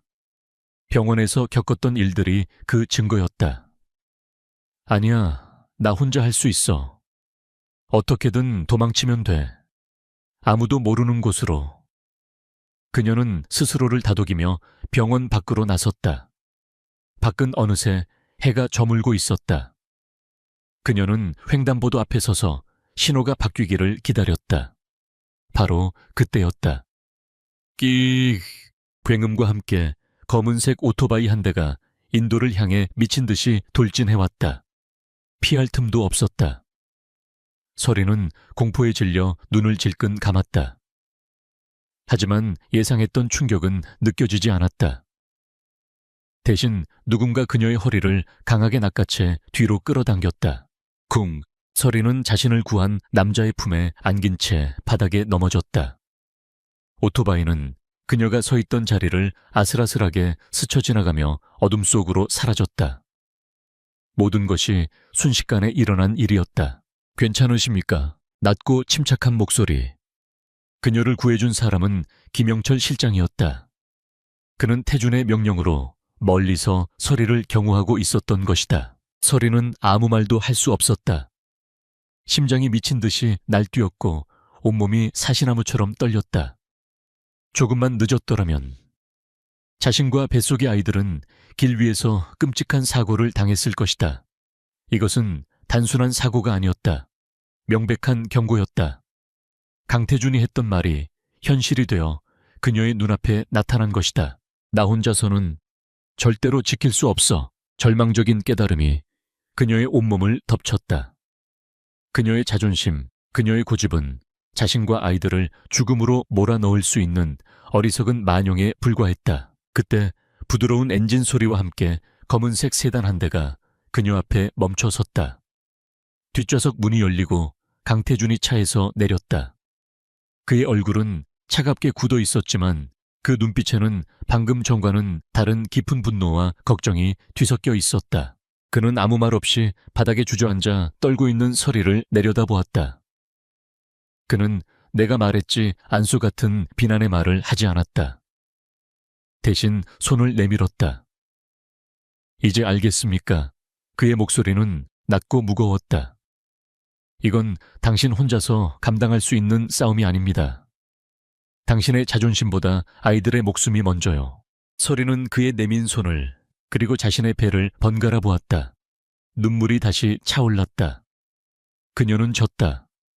현실에 그리고 아이들을 지키고자 하는 자신의 모성애에 완벽하게 패배했다. 그녀는 떨리는 손으로 그의 손을 잡았다. 태주는 부드럽지만 강한 힘으로 그녀를 일으켜 세웠다. 차에 타시오. 그것은 명령이었지만 이상하게도 거부감이 들지 않았다. 지금 그녀에게 가장 필요한 것은 안전한 피난처였다. 그녀는 더 이상 아무런 저항도 하지 않고 순순히 그의 채 올라탔다. 쾅! 묵직한 소리와 함께 차문이 닫혔다. 그것은 마치 세상과의 단절을 알리는 소리처럼 들렸다. 차는 부드럽게 출발해 서울의 야경 속으로 미끄러져 들어갔다. 서리는 창밖으로 멀어지는 병원을 바라보며 생각했다. 자신은 이제 돌이킬 수 없는 강을 건넜다고. 그녀의 삶은 이제 더 이상 그녀만의 것이 아니었다. 강태준의 차가 도착한 곳은 서울의 심장부 남산을 등지고 한강을 굽어보는 최고급 주상 복합 아파트의 펜트하우스였다. 외부와 철저히 격리된 하늘 위의 요새와도 같은 곳이었다. 서리는 삭막할 정도로 미니멀한 인테리어와 거대한 통유리창 너머로 펼쳐진 비현실적인 야경에 압도당했다. 모든 것이 차갑고 거대하고 비인간적으로 느껴졌다. 이곳은 사람이 사는 집이라기보다는 잘 꾸며진 전시관에 가까웠다. 제 이름은 윤정숙입니다. 앞으로 오서리님의 생활을 책임질 집사입니다. 중년의 여성이 무표정한 얼굴로 허리를 굽혔다.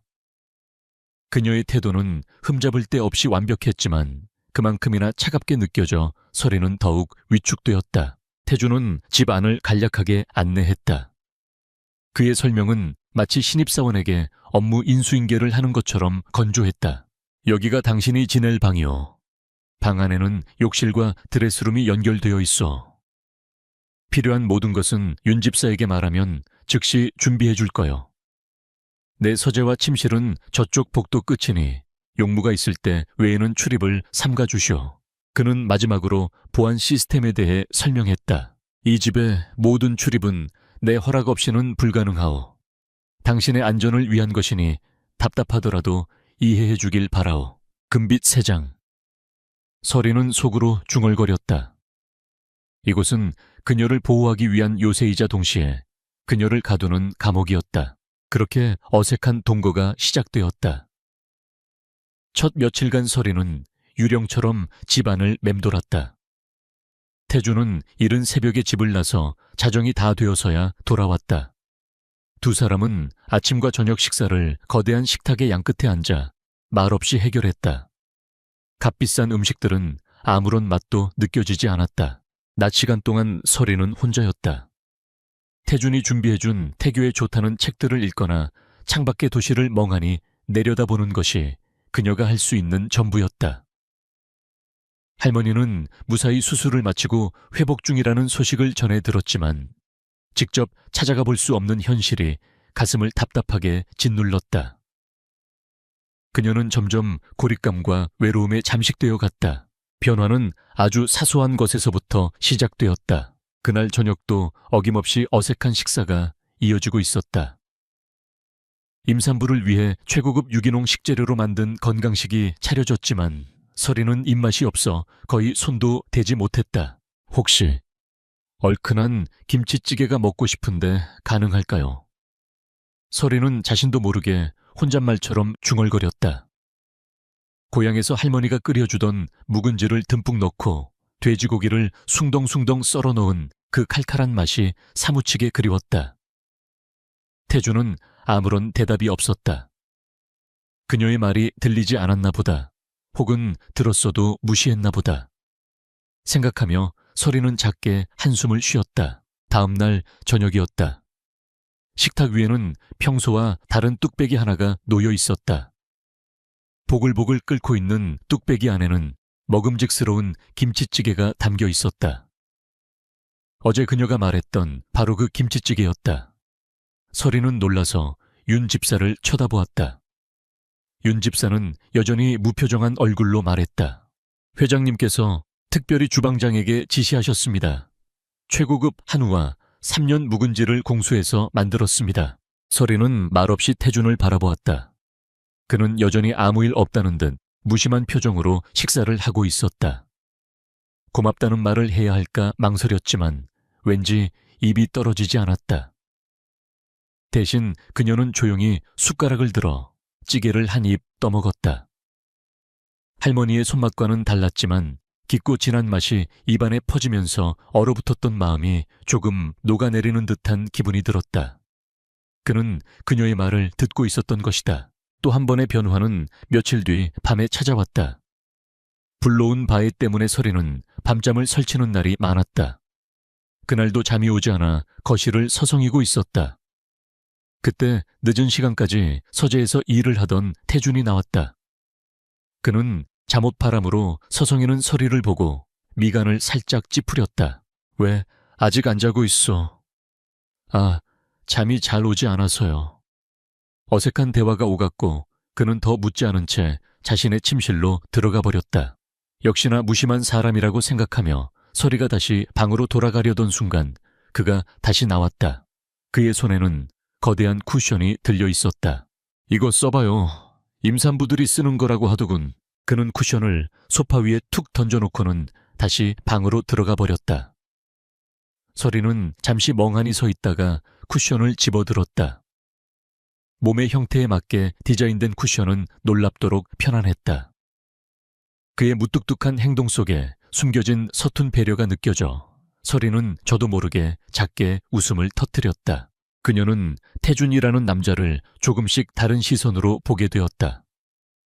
그는 여전히 차갑고 무뚝뚝했지만 그 빙벽 아래에는 아주 작은 온기가 숨겨져 있는 듯했다. 어느 날 밤 그는 유독 지쳐 보이는 얼굴로 귀가했다. 그는 저녁도 거른 채 소파에 쓰러지듯 잠이 들었다. 서리는 잠든 그의 얼굴을 처음으로 자세히 보았다. 늘 날카롭게 빛나던 눈은 감겨 있었고 굳게 담은 입술은 미세하게 떨리고 있었다. 얼음 요새라는 가면을 벗은 그의 얼굴에는 깊은 고독과 피로감이 새겨져 있었다. 그는 세상의 무게를 전부 짊어진 사람처럼 위태로워 보였다. 서리는 조심스럽게 다가가 소파에 있던 담요를 그의 몸 위로 덮어주었다. 그 순간 태준이 희미하게 눈을 떴다. 두 사람의 시선이 아주 가까운 거리에서 마주쳤다. 그는 놀란 듯 했지만 그녀를 밀어내지는 않았다. 고맙소. 그가 잠긴 목소리로 말했다. 그것은 그가 그녀에게 처음으로 한 감정적인 표현이었다. 서리는 아무 말도 하지 못하고 심장이 두근거렸다. 그날 이후 두 사람 사이에 보이지 않는 벽이 조금씩 허물어지기 시작했다. 식사 시간의 침묵은 짧은 대화로 채워졌고 밤늦게 그가 일할 때면 그녀는 따뜻한 차를 타서 서재 문 앞에 놓아두기도 했다. 그는 그녀에게 할머니의 건강 상태를 매일 전해주었고 그녀는 그에게 뱃속 아이들의 태동에 대해 이야기해 주었다. 사랑은 아니었지만 동지애와 비슷한 미묘한 감정이 두 사람 사이에 싹트고 있었다. 하지만 그들의 평화는 오래가지 않았다. 최민화는 오소리가 강태준의 요새 안으로 사라져 버렸다는 사실에 분노했지만 결코 포기하지 않았다. 그는 더 이상 오소리를 직접적으로 공격할 수 없게 되자 훨씬 더 크고 대담한 계획을 세우기 시작했다.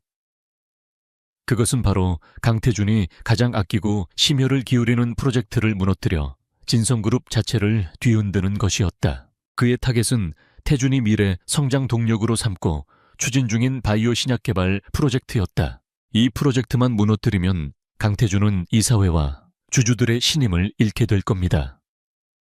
수천억 원의 손실에 대한 책임을 지고 회장 자리에서 물러나게 만들 수 있습니다. 최민화는 비밀스러운 장소에서 부패한 정계의 실세와 기업 사냥꾼으로 악명 높은 사모펀드 대표를 만나 은밀한 거래를 했다. 임상시험 데이터를 조작해 치명적인 부작용이 있는 것처럼 꾸며서 언론에 터뜨리는 거야. 동시에 사모펀드는 공매도를 통해 진성바이오의 주가를 폭락시키고 정치권에서는 식약처를 압박해 프로젝트 허가를 취소시키는 거지. 완벽한 삼각편대야. 악마의 계획이 차근차근 실행에 옮겨지기 시작했다. 그들은 진성바이오 연구소의 핵심 연구원을 돈으로 매수했고 조작된 데이터를 언론에 흘릴 준비를 마쳤다. 거대한 폭풍이 강태준의 등 뒤에서 조용히 형성되고 있었다. 그날 밤 태준은 서재에서 김 실장으로부터 긴급 보고를 받고 있었다. 회장님, 이상합니다. 우리 쪽 내부 정보가 경쟁사로 유출되고 있는 것 같습니다. 그리고 식약처에서도 갑자기 추가 자료를 요구하며 허가를 보류하고 있습니다. 마치 보이지 않는 손이 프로젝트를 방해하고 있는 듯한 느낌입니다. 보고를 듣는 내내 태준의 표정은 점점 더 굳어졌다. 최민환의 지시라는 것을 직감했지만 아직 물증이 없었다. 그는 거대한 음모의 덫에 걸려들고 있다는 불길한 예감에 휩싸였다. 전화를 끊은 태준은 깊은 한숨을 내쉬며 마른 세수를 했다. 그때 서재문이 조심스럽게 열리고 서리가 쟁반에 따뜻한 허브티를 들고 들어왔다. 많이 힘들어 보여서요. 그녀는 그의 책상 위에 조용히 찻잔을 내려놓았다. 태준은 아무 말 없이 그녀를 바라보았다. 그의 지친 눈빛과 그녀의 걱정스러운 눈빛이 허공에서 마주쳤다. 서리는 잠시 망설이다가 자신도 모르게 손을 뻗어 그의 어깨 위에 가만히 올렸다. 무서운 일인지는 모르겠지만 너무 혼자 짊어지려고 하지 마세요. 따뜻한 온기가 그의 어깨를 통해 심장까지 전해지는 듯했다. 태준은 그녀의 작은 손길에 온몸이 굳는 것을 느꼈다. 늘 혼자서 모든 것을 감당하고 누구에게도 약한 모습을 보이지 않으려 발버둥 쳐왔던 그였다. 그런 그의 어깨를 누군가가 말없이 다독여준 것은 난생 처음 있는 일이었다. 그는 고개를 돌려 그녀를 바라보았다. 창밖의 도시 불빛이 그녀의 얼굴 위로 부서져 내렸다. 그 순간 태준은 차갑게 얼어붙어 있던 자신의 세상에 이 여자가 아주 작은 촛불 하나를 들고 걸어 들어왔다는 것을 깨달았다. 위태롭지만 결코 꺼지지 않는 따뜻한 불빛. 그는 그 불빛을 지키고 싶어졌다. 자신의 모든 것을 걸어서라도. 오소리의 작은 손길이 가져온 온기는 강태준의 얼어붙었던 투지에 불을 붙였다. 그는 더 이상 수세에 몰려 방어만 하고 있지 않기로 결심했다. 이제는 방역할 시간이었다. 그는 즉시 김영철 실장과 그룹 내에서 그가 가장 신뢰하는 보안 감사팀장인 한상진을 펜트하우스 서재로 호출했다. 회사가 아닌 자신의 개인적인 공간으로 그들을 부른 것은 지금부터 시작될 일이 극도의 보안을 요하는 전쟁임을 의미했다. 지금부터 내가 하는 말은 우리 세 사람 외에는 절대 외부에 알려져서는 안 되네. 태준의 목소리는 강철처럼 단단했다. 그는 최민환이 바이오 프로젝트를 흔들고 있다는 심증과 오설이라는 존재를 이용해 자신을 압박하고 있다는 사실을 간략하게 설명했다. 모든 것을 들은 김 실장과 한 팀장의 얼굴이 굳어졌다. 역시 최 부회장이었습니다. 회장님, 저희는 무엇을 하면 되겠습니까? 태주는 서재 한쪽 벽면을 가득 채운 스크린을 켰다. 스크린에는 진성그룹의 복잡한 조직도가 떠 있었다. 그는 최민환의 이름과 그가 총괄하고 있는 모든 계열사 및 프로젝트를 붉은색으로 표시했다. 최민환이 부회장으로 승진한 이후 지난 5년간 그가 관여했던 모든 프로젝트를 샅샅이 뒤져 자금 흐름 계약서, 협력업체, 선정 과정까지 먼지 하나까지 다 털어내. 분명히 썩은 내가 진동할 테니. 한상진 팀장의 눈이 빛났다. 그는 그룹 내 최고의 저승사자로 불리는 인물이었다. 알겠습니다, 회장님. 저희 감사팀에 최정예 요원들로 특별팀을 꾸려 24시간 감사에 착수하겠습니다. 김 실장은 저는 최 부회장의 외부 동선을 파악하겠습니다. 그가 최근에 누구를 만났고 어떤 대화를 나누었는지 그림자처럼 따라붙어 모든 정보를 수집하겠습니다. 비밀리에 전쟁 상황실이 꾸려졌다. 태주는 자신의 모든 인맥과 자원을 총동원했다. 이것은 단순히 사촌 간의 경영권 다툼이 아니었다. 진성그룹의 명운과 사랑하는 사람의 목숨이 걸린 총력전이었다. 감사팀의 조사는 상상 이상으로 신속하고 정확하게 진행되었다. 그들은 최민환이 설립한 유령 회사들의 실체를 밝혀냈고 그 회사들을 통해 수천억 원에 달하는 비자금이 조성된 정황을 포착했다. 최민환은 그룹의 해외 건설 프로젝트 자재비를 부풀리거나 존재하지도 않는 컨설팅 비용을 지불하는 방식으로 회사 돈을 빼돌려왔다. 그 액수는 진성그룹 전체를 휘청거리게 할 만큼 막대한 규모였다. 이 돈들이 전부 어디로 흘러 들어갔을까? 태주는 자금의 최종 목적지를 추적하라고 지시했다. 돈의 흐름 끝에는 분명 최민환의 진짜 목표가 있을 터였다. 한편 태준이 밤낮 없이 전쟁을 치르는 동안 펜트하우스의 공기도 무겁게 가라앉아 있었다. 서리는 태준의 얼굴에 드리워진 깊은 수심을 보며 자신이 아무런 도움이 되지 못한다는 사실에 무력감을 느꼈다. 그녀가 할 수 있는 일은 그저 그의 건강을 걱정하며 따뜻한 식사와 차를 챙겨주는 것뿐이었다. 그날도 태주는 서재에서 수많은 서류와 씨름하고 있었다. 책상 위에는 감사팀이 확보한 증거 자료들과 함께 최민환의 주변 인물들에 대한 사진들이 어지럽게 널려 있었다.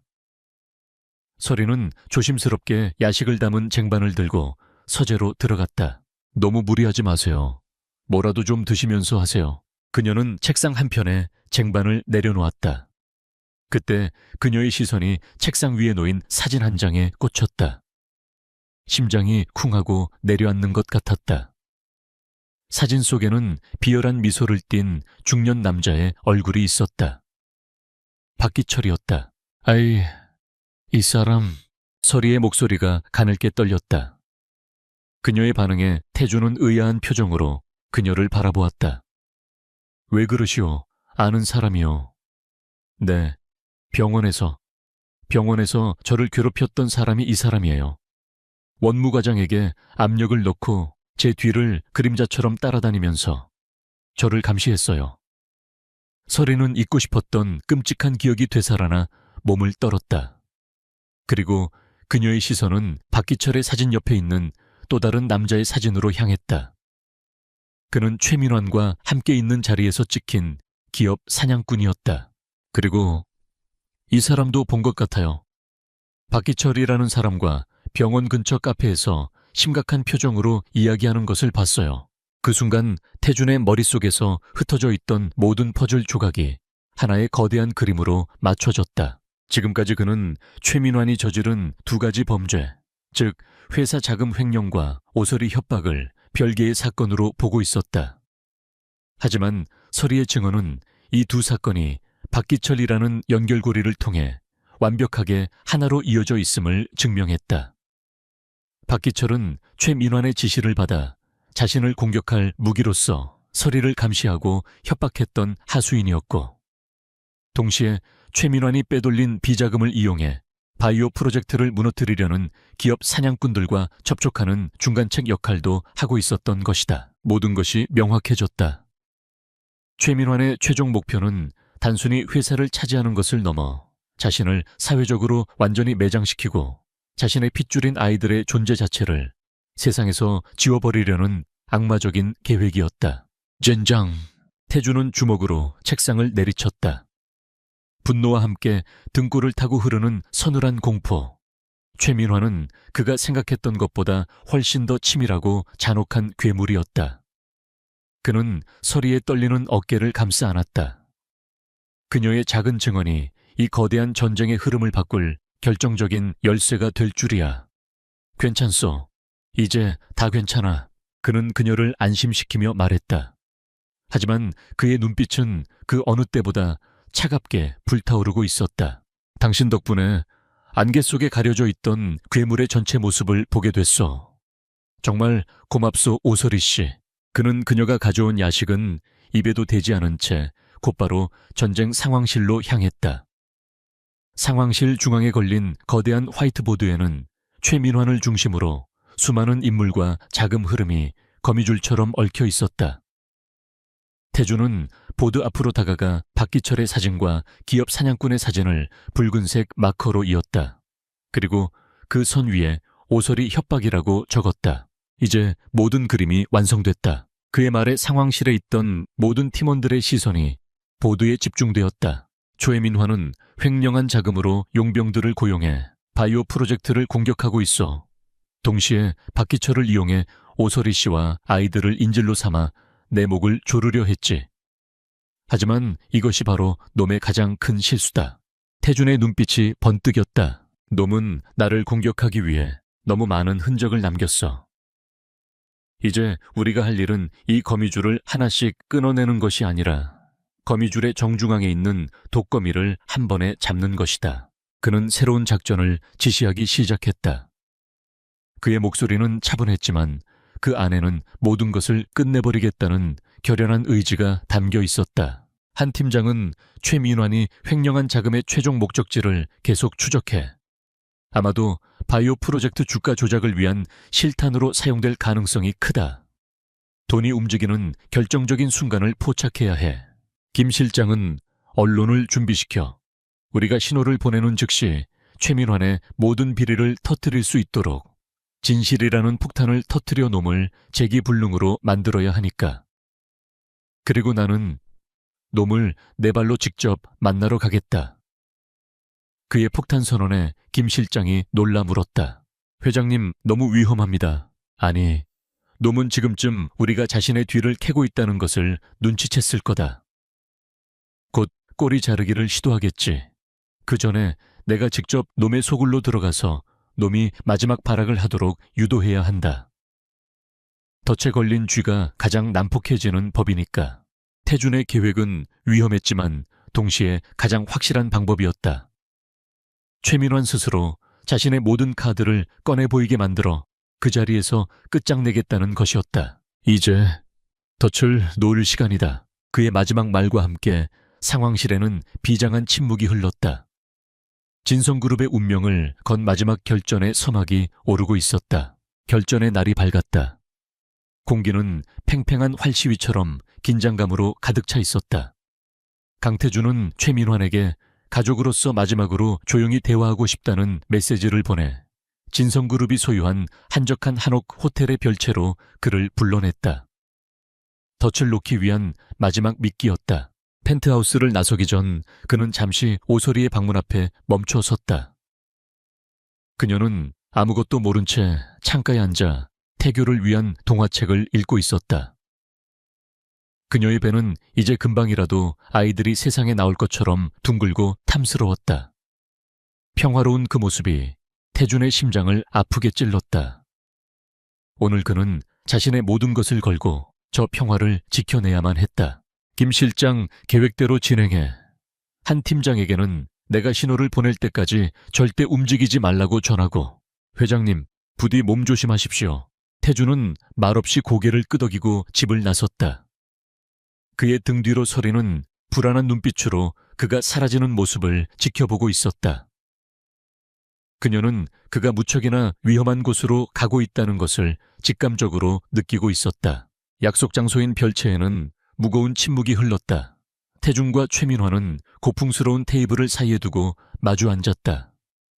최민환의 얼굴에는 승자의 여유로운 미소가 걸려 있었다. 그는 태준이 꼬리를 내리고 협상을 하러 온 것이라고 굳게 믿고 있었다.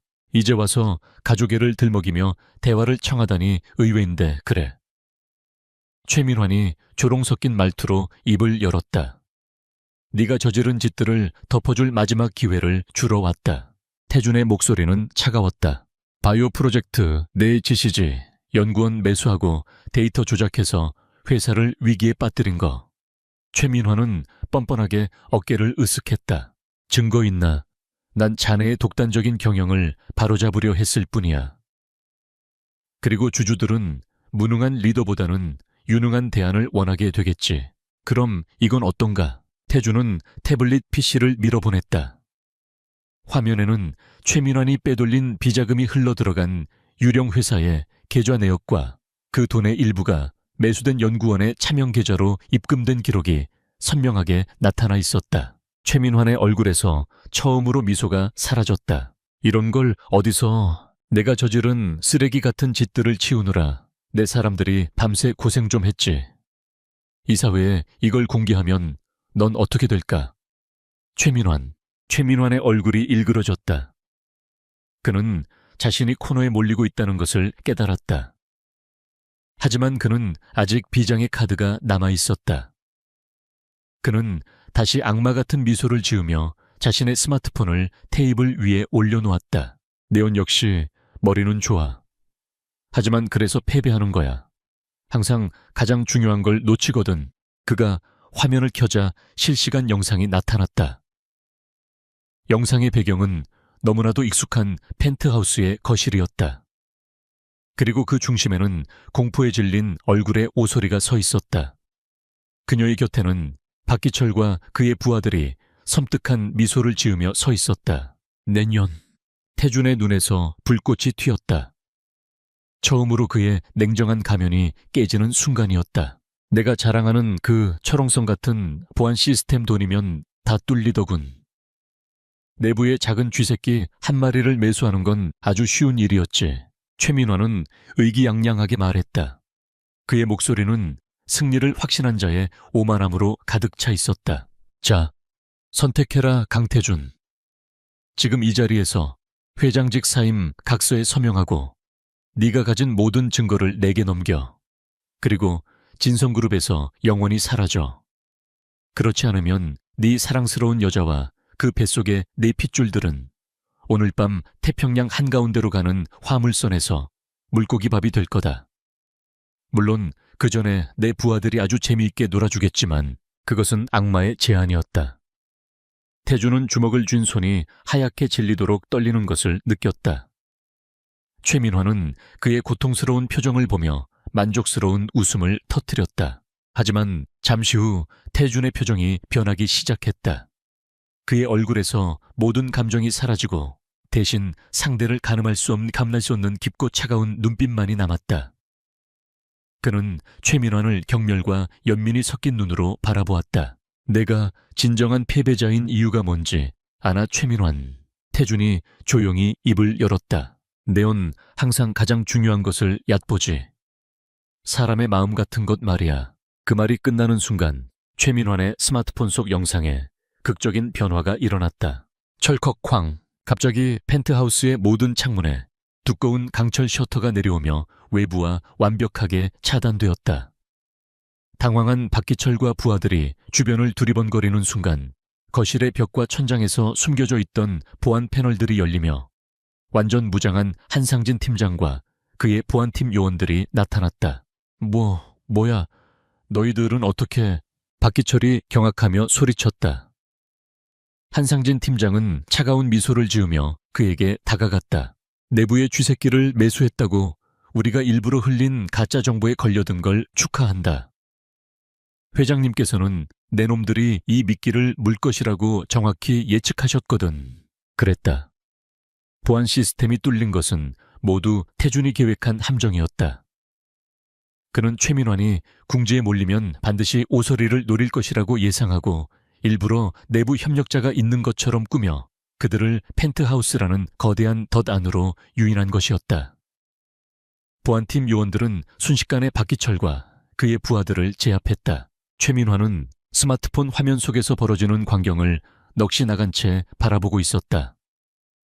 자신의 마지막 카드가 휴지 조각이 되어버린 현실을 믿을 수가 없었다.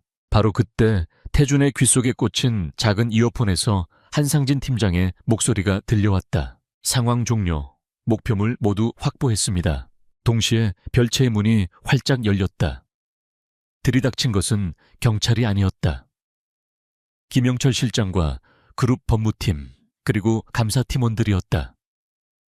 김 실장은 최민환의 모든 비리가 담긴 두꺼운 보고서를 테이블 위에 던지듯 올려놓았다. 초애민환 부회장, 귀하를 특정경제범죄, 가중처벌 등에 관한 법률 위반 업무상 배임 및 횡령 살인교사, 미수 등의 혐의로 긴급 체포합니다. 그 순간 대한민국의 모든 주요 언론사 기자들의 휴대폰이 동시에 울리기 시작했다. 진성그룹에서 발송한 최민환 부회장의 경영비리 및 범죄 혐의에 대한 공식 발표라는 제목의 보도자료였다. 최민환이 준비했던 주가 조작과 여론전은 시작도 해보기 전에 완벽하게 무력화되었다. 말도 안 돼. 이럴 리가 애가 없어. 최민환은 무너져 내렸다. 그는 이성을 잃고 태준에게 달려들려 했지만 건장한 감사팀원들에게 양팔이 붙잡혔다. 그는 짐승처럼 울부짖으며 발버둥 쳤다. 강태준, 이 개자식, 내가 죽어서도 너를... 태준은 발악하는 그를 차갑게 내려다보았다. 내 지옥은 이제부터 시작이다. 그 말을 끝으로 태준은 뒤도 돌아보지 않고 별채를 나섰다. 그의 마음은 오직 한 사람에게로 향하고 있었다. 그는 미친 듯이 차를 몰아 펜트하우스로 돌아왔다. 현관문을 열자 거실 중앙에 멍하니 서 있는 서리의 모습이 보였다. 그녀는 무서운 일을 겪어 창백하게 질려 있었지만 다행히 다친 곳은 없어 보였다. 두 사람의 시선이 허공에서 마주쳤다. 그 순간 그들을 가로막고 있던 모든 계약과 조건, 비즈니스라는 이름의 벽이 허물어졌다. 태준은 그녀에게 달려가 부서지기라도 할 듯 여린 몸을 자신의 품에 가득 끌어안았다. 미안해. 미안하오.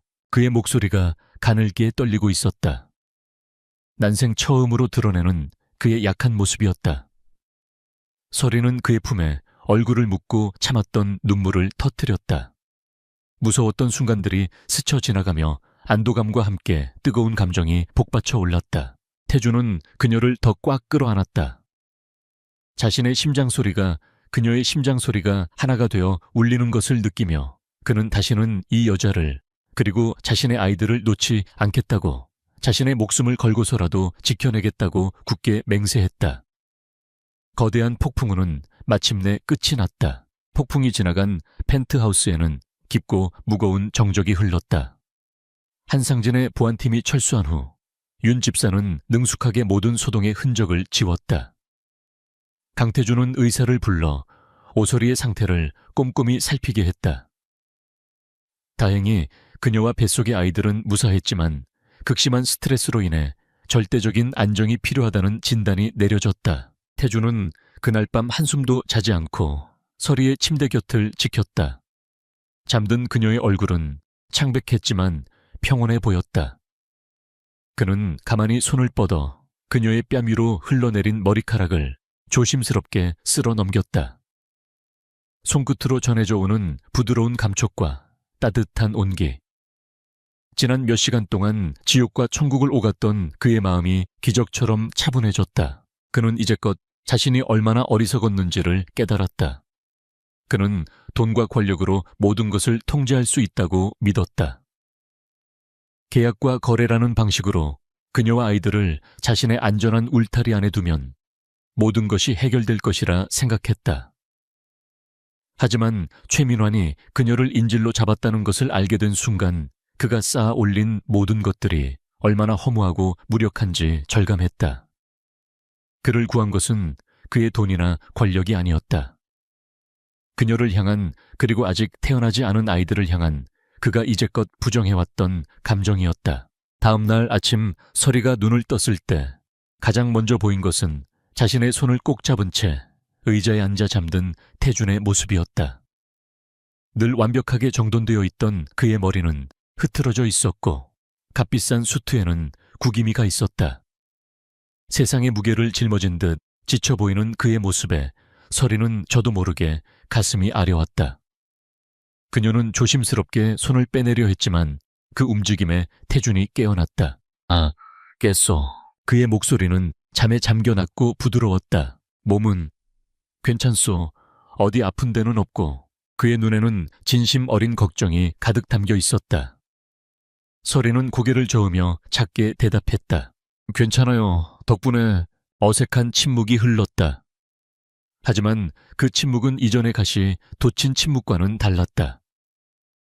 서로를 향한 미안함과 고마움, 그리고 안도감이 뒤섞인 따뜻한 침묵이었다. 그날 이후 대한민국은 진성그룹 사태로 연일 시끄러웠다. 최민환의 횡령 배임, 주가 조작 살인교사 미수 혐의가 연일 뉴스 헤드라인을 장식했다. 진성그룹의 주가는 폭락했고 그룹의 이미지는 최악으로 치달았다. 하지만 강태준은 흔들리지 않았다. 그는 사건이 터진 다음 날 직접 기자회견을 자청했다. 수많은 카메라 플래시 앞에서 그는 조금도 위축되지 않고 그룹의 총수로서 모든 잘못을 인정하고 국민 앞에 고개를 숙였다. 이번 사태는 전적으로 저의 불찰입니다. 가족이라는 이름 아래 안일하게 대처하여 그룹과 주주 여러분, 그리고 국민 여러분께 심려를 끼쳐드린 점 진심으로 사죄드립니다. 저는 진성그룹에 제기된 모든 의혹에 대해 한 점 숨김없이 성격 없는 조사를 진행할 것을 약속드립니다. 또한 이번 일을 계기로 썩은 부위를 완전히 도려내고 더욱 투명하고 건강한 기업으로 거듭나겠습니다. 그의 진솔하고 책임감 있는 태도에 비난 여론은 서서히 동정론으로 바뀌기 시작했다. 그는 위기를 피하지 않고 정면으로 돌파했다. 최민환을 비롯한 부패한 임원들은 모두 검찰에 구속되었고 진성그룹은 대한민국 역사상 유례없는 강도 높은 자체적인 구조조정과 개혁에 착수했다. 폭풍 같은 며칠이 지나고 모든 것이 조금씩 제자리를 찾아가기 시작했다. 태준은 그제야 서리에게 조심스럽게 제안했다. 할머님, 함께 뵈러 가도 되겠어? 서리는 잠시 망설였다. 하지만 그의 진지한 눈빛을 보자 고개를 끄덕일 수밖에 없었다. 그것은 그가 그녀의 세계로, 그녀의 가족에게로 들어오겠다는 첫 번째 신호였다. 병원 VIP 병실에서 할머니는 몰라보게 건강을 되찾은 모습이었다. 그녀는 서리의 손을 꼭 잡고 나타난 태준을 보고는 처음에는 놀랐지만 이내 인자한 미소로 그를 맞았다. 우리 손주사위 될 사람인가? 할머니의 돌직구 같은 질문에 서리의 얼굴이 빨갛게 달아올랐다. 태준은 당황하는 대신 정중하게 허리를 숙였다. 죄송합니다, 할머님. 제가 서리 씨와 뱃속의 아이들을 너무 힘들게 했습니다. 앞으로는 제가 평생 책임지고 행복하게 해주고 싶습니다.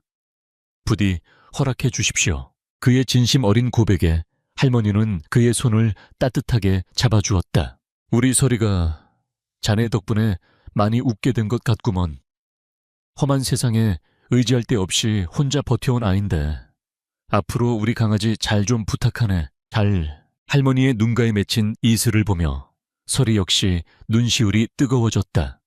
태준은 말없이 고개를 숙여 그녀의 유일한 가족에게 자신의 진심을 전했다. 그날 밤 펜트하우스로 돌아온 두 사람 사이에는 이전과는 다른 편안한 공기가 흘렀다.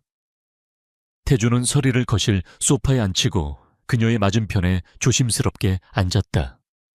그는 오랫동안 망설이다가 자신의 이야기를 어렵게 꺼내기 시작했다. 나는 사랑이라는 걸 믿지 않았어. 그의 목소리는 낮게 가라앉아 있었다. 어린 시절 내가 기억하는 집은 늘 전쟁터였어. 아버지에게는 밖에서 낳은 아들이 있었고 어머니는 매일 밤을 눈물과 증오로 지새웠지. 가족이라는 이름은 나에게는 상처와 위선, 그 이상도 이하도 아니었어. 그래서 다짐했지.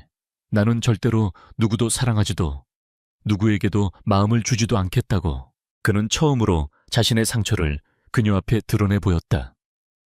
그의 얼음 요새가 어떻게 만들어졌는지에 대한 고백이었다. 당신을 처음 만났을 때도 마찬가지였어. 그저 나에게 접근하는 수많은 여자들 중 하나일 거라고 생각했지. 당신이 내 아이들을 가졌다는 걸 알았을 때도. 솔직히 말하면 사랑보다는 책임감과 의무감이 먼저였어. 내 아이들을 최민환에게서 지켜내고 후계자로 만들어야 한다는 생각뿐이었지. 그래서 당신에게 그토록 모욕적인 계약을 제안했던 거요. 미안하오. 그는 진심으로 사과했다. 하지만 당신과 함께 지내면서 모든 것이 변했소. 당신은 내가 경멸했던 그 어떤 여자와도 달랐소. 가난하고 힘없는 상황에서도 결코 비굴하지 않았고 자신의 아이들을 지키기 위해 모든 것을 내던졌지. 당신의 그 강인함과 따뜻함이 내 얼어붙었던 심장을 조금씩 녹여버렸소. 어느 순간부터인가 나는 의무가 아닌 진심으로 당신과 아이들을 지키고 싶어졌소. 당신이 위험에 처했다는 것을 알았을 때 나는 처음으로 세상 모든 것을 잃는 듯한 두려움을 느꼈어. 그의 고백을 듣는 내내 소리는 말없이 눈물만 흘렸다. 그의 아팠던 과거와 그녀를 향한 그의 진심이 고스란히 전해져 왔다. 나는 당신이 그저 무섭고 어려운 사람이었어요. 소리도 자신의 마음을 털어놓았다. 하룻밤의 실수로 내 인생이 송두리째 흔들렸다고 생각했어요. 당신이 진성그룹 회장이라는 걸 알았을 땐 세상에 배신당한 기분이었고요. 당신이 제안한 계약은 내 자존심을 전부 짓밟는 것 같아서 너무나도 밉고 원망스러웠어요. 그녀는 숨을 골랐다. 하지만 당신과 함께 지내면서 나도 조금씩 알게 됐어요. 당신이 얼마나 외로운 사람인지, 그 차가운 표정 뒤에 얼마나 많은 상처를 숨기고 있는지, 당신이 서툴게 보여주는 작은 배려들이 어느 순간부터 내 마음을 흔들기 시작했어요. 그리고 어제 당신이 나를 구하기 위해 모든 것을 걸었다는 것을 알았을 때 나는 깨달았어요. 이 사람이라면 내 남은 인생과 내 아이들의 인생을 전부 맡겨도 괜찮겠다고. 두 사람의 진심이 마침내 서로에게 닿는 순간이었다. 태주는 자리에서 일어나 서재로 들어갔다. 그리고 잠시 후 한 장의 서류를 들고 나왔다. 그것은 그가 처음에 그녀에게 내밀었던 차가운 조항들로 가득했던 결혼계약서 원본이었다. 그는 서리의 눈을 똑바로 바라보았다. 나는 더 이상 당신과 거래를 하고 싶지 않습니다. 그는 천천히 하지만 단호한 손길로 계약서를 반으로 찢었다. 그리고 또다시 잘게 찢어버렸다. 찢어진 종이 조각들이 소파 위로 흩날렸다. 나는 당신과 진짜 가족이 되고 싶습니다. 계약으로 묶인 관계가 아니라 마음으로 이어진 그런 가족 말이요. 오설이 씨, 나와 결혼해 주시겠소? 그것은 화려한 이벤트도 값비싼 반지도 없는 청혼이었다. 하지만 그 어떤 청혼보다도 진실하고 간절했다. 서리는 흐르는 눈물을 닦을 생각도 하지 못한 채 고개를 세차게 끄덕였다. 네. 대답과 함께 그녀는 그의 품에 와락 안겼다. 태주는 그녀를 힘껏 끌어안았다. 바로 그때 서리의 뱃속에서 아이들이 신호라도 보내는 듯 힘찬 발길질을 했다. 두 사람은 서로를 마주보며 처음으로 행복한 웃음을 터뜨렸다. 길고 긴 폭풍우가 지나가고 마침내 그들의 세상에 눈부신 아침이 밝아오고 있었다. 1년이라는 시간이 흘렀다. 그 시간 동안 많은 것들이 변했다. 최민환은 법의 엄정한 심판을 받았다.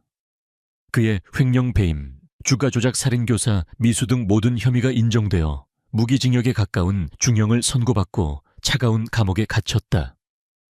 그를 도왔던 부패한 세력들 역시 모두 쇠고랑을 차고 몰락했다. 진성그룹은 강태준의 주도 아래 뼈를 깎는 개혁을 단행했다. 부정한 방법으로 부를 축적했던 임원들은 모두 퇴출되었고 투명하고 윤리적인 경영 시스템이 새롭게 도입되었다. 위기는 오히려 기회가 되어 진성그룹은 국민들에게 가장 신뢰받는 기업 중 하나로 다시 태어났다. 그리고 강태준과 오설이의 삶에도 가장 큰 변화가 찾아왔다. 두 사람의 결혼식은 세간의 떠들썩한 관심에서 벗어나 그들이 처음 만났던 강원도 해안 별장에서 조용히 치러졌다. 화려한 하객도 요란한 언론도 없었다. 오직 서리의 할머니와 김영철 실장, 한상진 팀장 등 그들이 가장 아끼고 신뢰하는 몇몇 사람만이 참석해 두 사람의 앞날을 축복했다. 폭풍우가 몰아치던 그 밤의 기억은 이제 눈부신 햇살과 푸른 파도 소리, 그리고 사랑하는 사람들의 따뜻한 축복으로 더 씌워졌다. 서리는 세상에서 가장 아름다운 신부였다. 불러온 배를 가리기보다는 오히려 당당하게 드러낸 드레스는 그녀가 얼마나 용감하게 자신의 사랑과 아이들을 지켜냈는지를 보여주는 훈장과도 같았다. 태주는 그녀의 손을 잡고 맹세했다. 나 강태주는 내 아내 오서리를 내 목숨보다 더 사랑하고 존중하며 어떠한 시련 속에서도 그녀와 우리 아이들의 가장 든든한 방패가 될 것을 맹세합니다. 나의 얼어붙었던 세상에 빛이 되어준 당신께 내 남은 모든 시간을 바치겠습니다. 그의 진심 어린 서약의 소리는 행복의 눈물을 흘렸다. 두 사람은 파도 소리를 배경으로 입을 맞췄고 하객들은 뜨거운 박수로 그들의 새로운 시작을 응원했다. 계약으로 시작되었던 관계는 마침내 세상 그 누구보다도 단단하고 진실한 사랑의 결실을 맺었다. 몇 달 후 진성병원 분만실 앞 복도는 태준의 초조한 발걸음 소리로 가득 찼다. 대한민국 경제를 호령하던 냉철한 카리스마의 소유자는 온데간데 없고 안절부절 못하며 10번도 넘게 같은 자리를 맴도는 예비 아빠만이 서 있었다. 김 실장이 곁에서 그를 진정시키려 했지만 아무 소용이 없었다. 요왕 마침내 분만실 안에서 우렁찬 아기 울음소리가 터져 나왔다. 그리고 잠시 후 또 다른 울음소리가 뒤를 이었다.